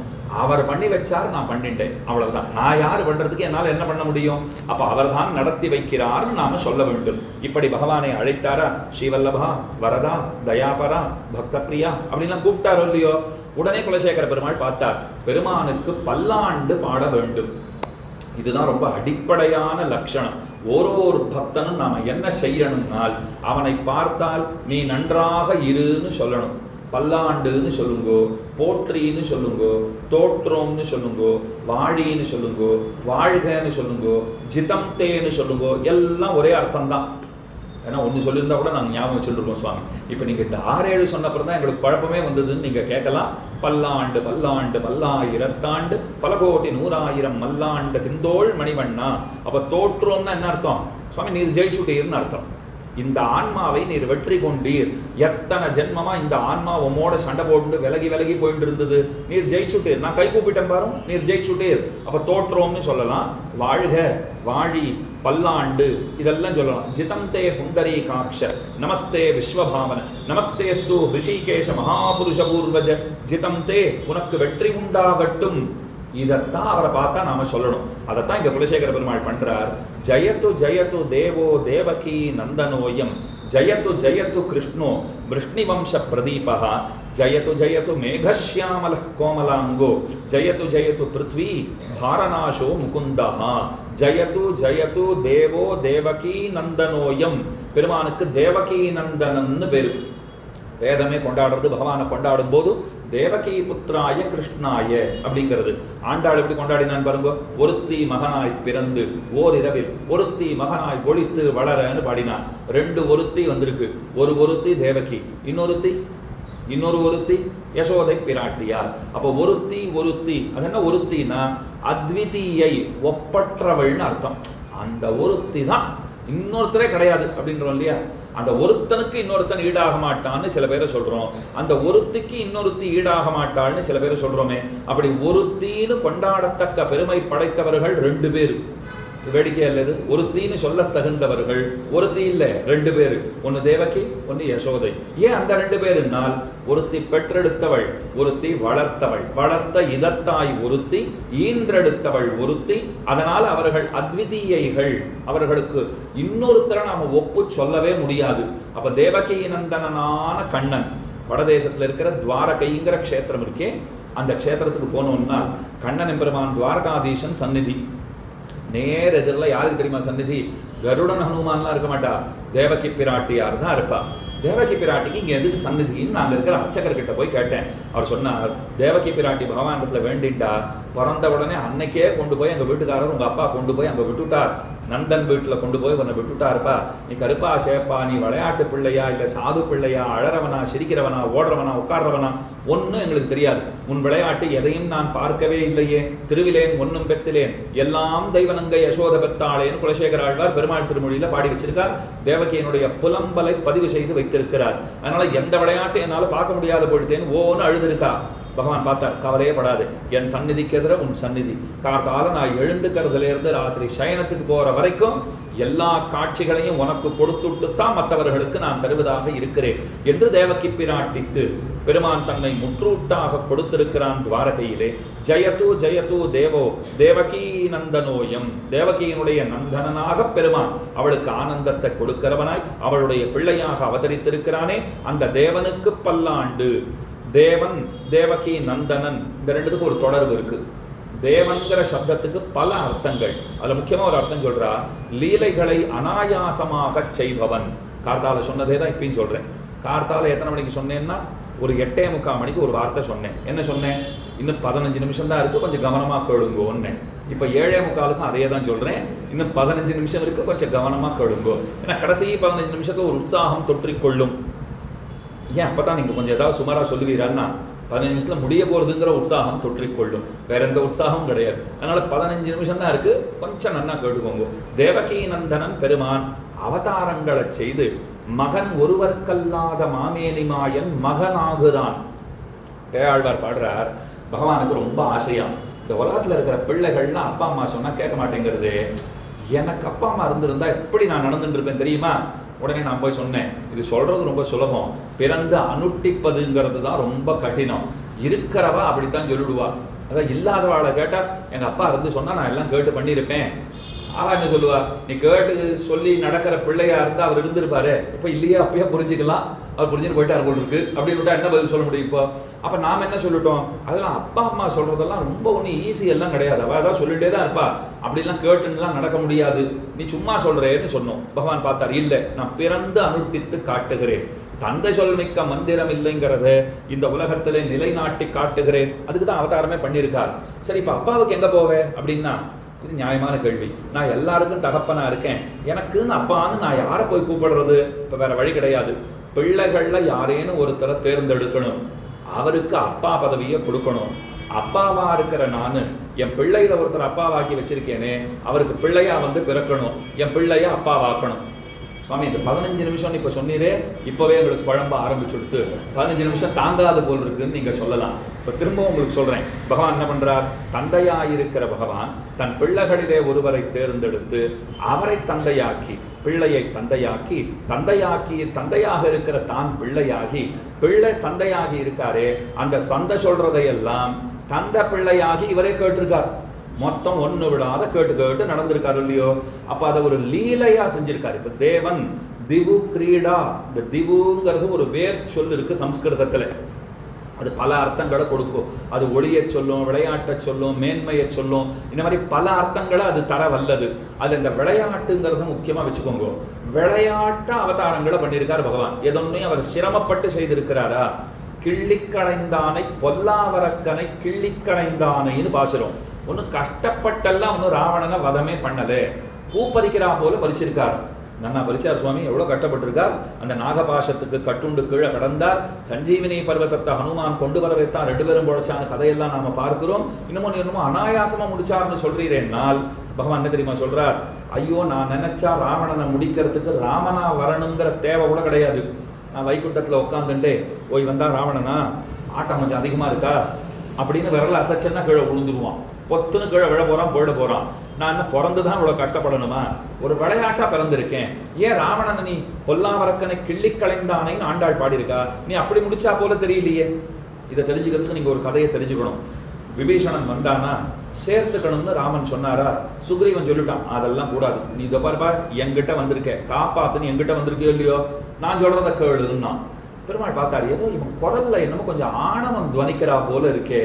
என்கிட்ட வந்திருக்கேன், நான் சொல்றத கேளு. அவன் பாவம் பரிவார் தான் சொல்லியிருக்கான். என்கிட்ட வந்தவனை தான் காப்பாற்றணும், தன்னை நம்பி வந்தவனை தான் கைவிடக்கூடாதுங்கிற எண்ணம் சுக்ரீவனுடையது.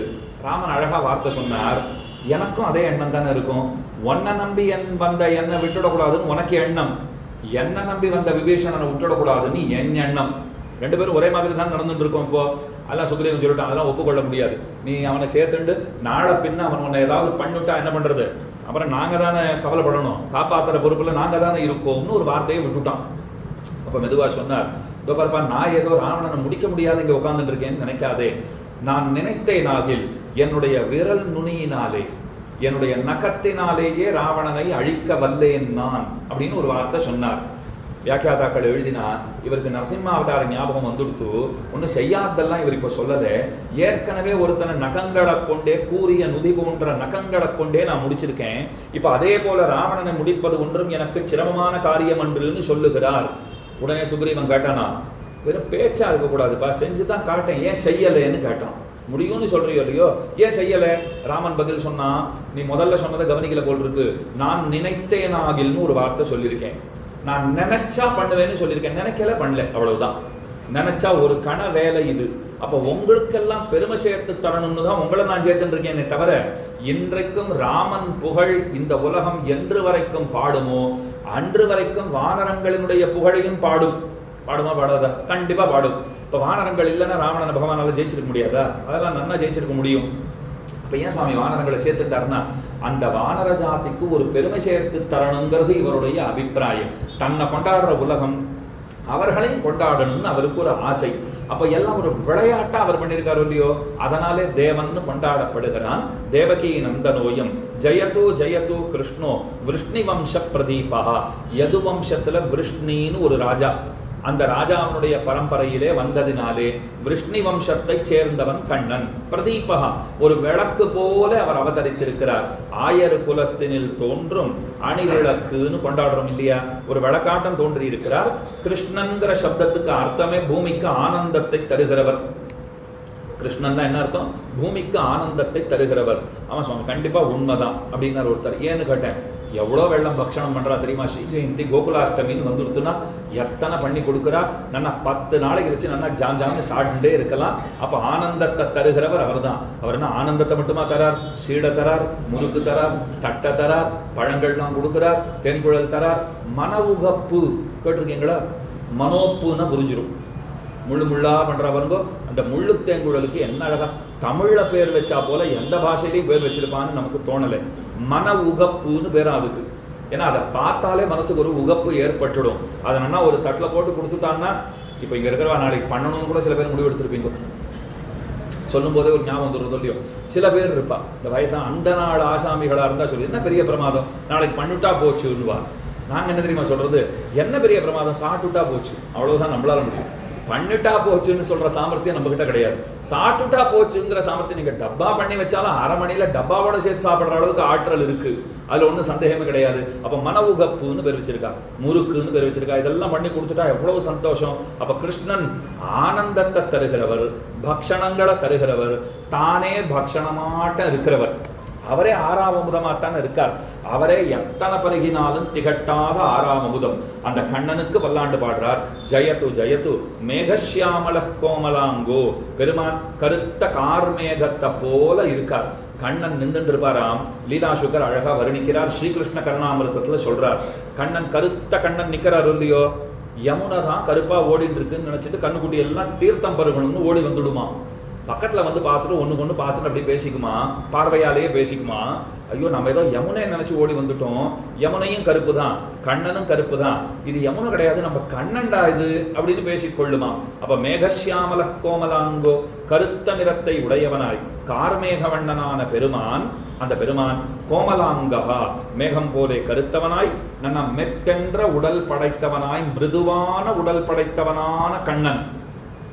மணவாள மாமனிகள் நினைக்கிறேன் பெரியாழ்வார் திருமொழி வியாக்கியானத்தில் ரொம்ப ஆச்சரியமாக ஒரு இடத்துல காட்டுறார்.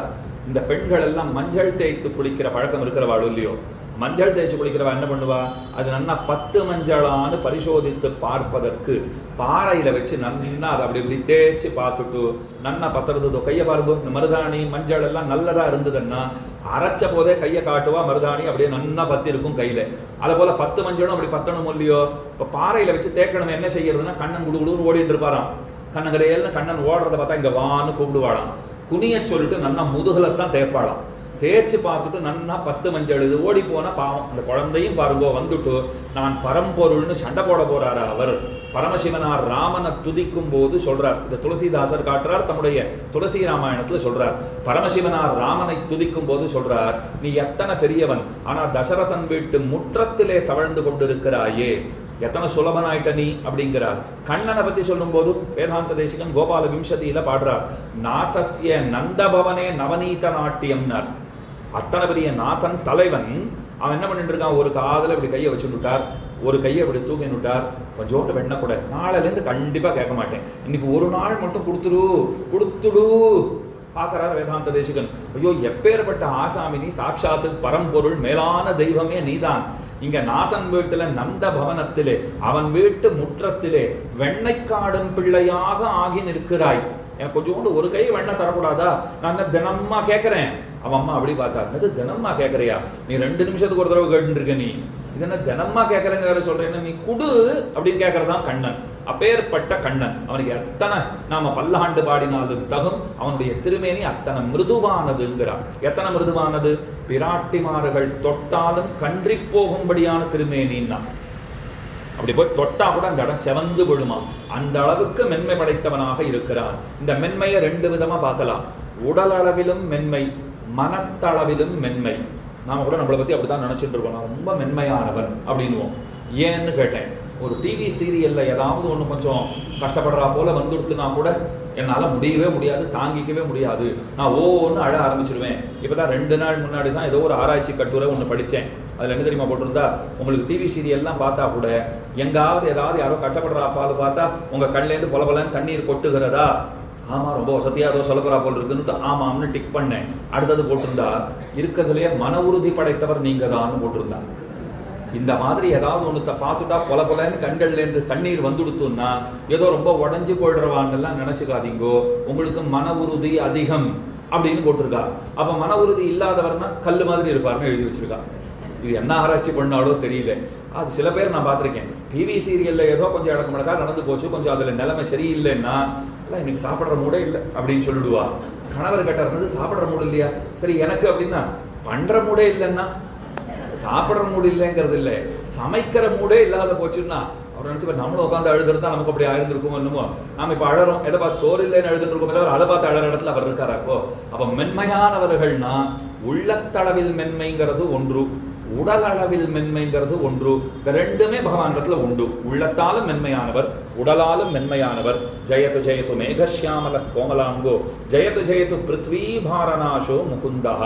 முகுந்தன்னா காத்தாலேயே சொன்னேன், இகபர சுகங்களை நமக்கு தருகிறவர். இக சுகம் இந்த லோகத்து, ஐஹிகம் ஆமுஷ்மிகம்னு சொல்லுவார். ஐஹிகம் இவ்வுலக செல்வங்களை எல்லாம் நமக்கு தருகிறவர், ஆமுஷ்மிகம் மேலான உலகத்தையும் நமக்கு தந்தருள்கிறவர். அதனால பெருமானுக்கு முகுந்தன்னு பேரு. சரண்ய முகுந்தத்வம் உத்பலாவதகத்திலே. திருக்கண்ணபுரம்ங்கிற க்ஷேத்திரம் இருக்கு பாருங்க, கண்ணபுரம் சென்று வந்தேன் கவலையெல்லாம் மறந்தேன்னு பாட்டெல்லாம் இருக்கே. சௌரி பெருமாளுக்கு முகுந்தன்னு பேர், அவருக்கு தான் முகுந்தன் என்று திருநாமம். அந்த ஊர்ல இருக்கிற விமானமே ரொம்ப ஆச்சரியமான விமானம், உத்பலாவதக விமானம்னு சொல்லுவார்கள். சரணமானால் வைகுந்தம் கொடுக்கும், மரணமானால் வைகுந்தம் கொடுக்கும் பிரான். யார் யாரெல்லாம் பெருமானிடத்திலே சென்று அடிபணிந்திருக்கிறார்களோ அவர்களுக்கெல்லாம் ஒரு நாள் மரணம் உண்டாச்சுதுன்னு சொன்னால் அப்போதே வைகுந்தத்தை தந்தருள்கின்ற பெருமான் என்று ஆழ்வார் பாடியிருக்கார். சில பேர் கொஞ்சம் பாட்டை மாற்றி எழுதிட்டாளா அந்த நாளில். எப்படி தெரியுமா மாற்றிட்டா? மரணமானால் வைகுந்தம் கொடுக்கும் பிரான். கேட்க நல்லா தானே இருக்குது. ஏன்னா என்னைக்காவது ஒரு நாள் போத்தான் போகிறோம். போகிற அன்னைக்கு வைகுண்டம் கொடுப்பாருன்னு பாட்டு இருக்குது. சில பேர் எப்படி தெரியுமா மாற்றிவிட்டா? மரணமாக்கி வைகுந்தம் கொடுக்கும் பிரான்னு எழுதிட்டா. யாராவது போவாளா கோயிலுக்கு? இப்போ ஐயோ பேரை கேட்கும்போதே ரொம்ப ஆபத்தாக இருக்கே சுவாமி, வியாக்கியானமே வேண்டாம் அப்படியே புரியுறதோ, நீங்களே சிரிச்சுட்டீங்க. இதுக்கு ஏதாவது கஷ்டப்பட்டு வியாக்கியானம் பாருங்கன்னு சொல்லணுமா? சரணமாகும் தனத்தால் அடைந்தார்க்கெல்லாம் மரணமாக்கி வைகுந்தம் கொடுக்கும் பிரான்னா, நான் 105 மட்டும் சேவிச்சுக்கிறேன் சுவாமி இந்த உலகத்தில், 106வது இப்போ ஒன்றும் அவசரமே இல்லை, அது நம்ம போனாலே போட்டுன்னு விழுந்துருவோம் போல் இருக்கேன்னால், அப்படி விழுந்துட்டு போயிட்டோம்னா ரொம்ப நல்லது தான். கூட இருக்கிறவாளுக்கு ரொம்ப கஷ்டம், அது மறந்துடாதீங்க. இப்போ யார் யார் அழைச்சின்னு போயிருக்கோமோ அவள் பாடு திண்டாட்டமாக போயிடும். நம்ம பாடை பொறுத்த வரைக்கும் விழுந்தாராம் போனாரான்னா இதுக்கு மேலே என்ன வேண்டிருக்கு? இப்போ நேராக வைகுண்டம் தான், யாரும் தடுக்க போகிறதில்லை எங்கேயும். அதனால் திருக்கண்ணபுரம் பெருமாள் சரண்ய முகுந்தத்வம், முகுந்தன் இகபர சுகங்களை தந்தருள்கிறவர், முக்கியமாக மோட்சத்தை தருகிறவர். ஜெயத்து ஜெயத்து பிருத்வீபாரநாசோ முகுந்தஹா, மண்ணின் பாரம் நீக்குதற்கே வடமதுரை பிறந்தான்னு பாசுரம் நம்மாழ்வார் பாடியிருக்கார். பூமி பிராட்டி போய் பகவானிடத்திலே போய் அழுதாள், கதறினாள். என்ன சொல்லியிருக்கார்? ரொம்ப தீயவர்கள்லாம் அதிகமாக போயிட்டா, நான் எப்போதும் பொறுமைக்கு பெயர் படைத்தவள், அகழ்மாரை தாங்கும் நிலம்னு வள்ளுவரும் பாடியிருக்காரோ இல்லையோ. எனக்கு நிறைய பொறுமை உண்டு தான், ஆனால் அதுக்கு ஒரு எல்லைன்னு ஒன்று இருக்கோ இல்லையோ. தீயவர்கள் துஷ்டர்கள் ரொம்ப அதிகமாக போயிட்டான், அவள் போய் சரணாகதி செய்கிறாள். உடனே பகவான் சொல்றார், நீ கவலைப்படாதே, நான் அவதாரம் பண்ணி துஷ்கிருத் விநாசம் பண்ணுகிறேன், தீயவர்களை எல்லாம் ஒடுக்குகிறேன், அழிக்கிறேன்னு சொல்லிட்டு வந்திருக்கார். அதனால பிருத்வீபாரநாசோ முகுந்தன் அந்த பெருமானுக்கு நான் பல்லாண்டு பாடுகிறேன் அப்படின்னு பல்லாண்டு பாடியிருக்கார். 40 ஸ்லோகங்களில் 2 ஸ்லோகங்களை அனுபவிச்சிருக்கோம். 38 ஸ்லோகங்களை நாம் அனுபவிக்க வேண்டும். இது கொஞ்சம் ஹைலைட்ஸ் பார்க்குற மாதிரி தான் இருக்கும். 2 வேளையும் ஃபுல் மேட்ச் பார்க்குற மாதிரியான அனுபவம் இருக்காது. ஆனால் பல சமயங்களில் மொத்த மேட்சை பார்க்குறத விட ஹைலைட்ஸ் பார்க்குறது தான் நமக்கு ரொம்ப பிடித்தமானதாக இருக்கும். ஏன்னா எதுவாக இருந்தாலும் கொஞ்சம் சுருக்கமாக சொல்லுங்க சுவாமின்னு தான் இன்றைக்கி எல்லோரும் கேட்குறா. உங்களுக்கு ஏதாவது உபன்யாசங்கள் யூடியூப்பில் வரதான்னு முதல்லாம் கேட்டுட்டு இருந்தா, இப்போ அப்படிலாம் கேட்குறது இல்லை. இப்போ எப்படி தெரியுமா கேட்குறா? ஷார்ட்ஸ் ஏதாவது உண்டா, மீம்ஸ் ஏதாவது உண்டா, ரீல்ஸ் ஏதாவது உண்டா, 5-6 லைனில் எங்களுக்கு புரிகிற மாதிரி ஏதாவது எழுத தெரியுமா அப்படின்லாம் தான் வந்து கேட்கவே செய்கிறார்கள். அதனால் இப்போ ஞாபகம் வரைச்சே சொல்லிடுறேன், நம்மளுக்கும் ஒரு யூடியூப் சேனல் இருக்குது, அக்காரக்கனி ஸ்ரீநிதி _ தமிழ்னு இருக்குது. அது யூடியூப்லேயும் இருக்குது, இன்ஸ்டாலையும் இருக்குது, எஃபிலையும் இருக்குது. யாரோ ஒருத்தர் நடத்திட்டு இருக்கா பாவம். அந்த அம்மா என்ன போகிற இடத்துலலாம் இதை கண்டிப்பாக சொல்லுங்கோன்னு சொல்லிட்டு இருக்கா. எனக்கு பாதி இடத்துல மறந்தே போய்டும். இப்போ ஞாபகம் வரவே சொல்லிட்டேன். அப்போ கேட்குறவாள்லாம் எப்படி கேட்குறா? இந்த மாதிரி சுருக்கமாக சொல்லுங்கன்னு தான் கேட்குறா. அதனால் பாருங்கள், நாளைக்கு சுருக்கமாக 38 ஸ்லோகங்களை நாம் இங்கே அனுபவிக்கவிருக்கிறோம். நாளை கார்த்தாலையும் சாயங்காலமும் அவசியமாக வந்து விடுங்கள். முகுந்தமால ஸ்தோத்திரத்தை இந்த 2 வேளைகளிலே நாம் பூரணமாக அனுபவிக்கக்கூடிய பேற்றை பெறுவோம். அவசியம் வாருங்கோள் என்று மீண்டும் சொல்லிக்கொண்டு குத்தம் குறைகளை பொறுத்தருள கேட்டுக்கொண்டு அமைகிறேன் அடியேன். ஸ்ரீமதே ரம்யஜாமா திருமுனீந்திராய மகாத்மனே ஸ்ரீரங்கவாசினே பூயாத்து நித்யஸ்ரீஹி நித்யமங்களம்.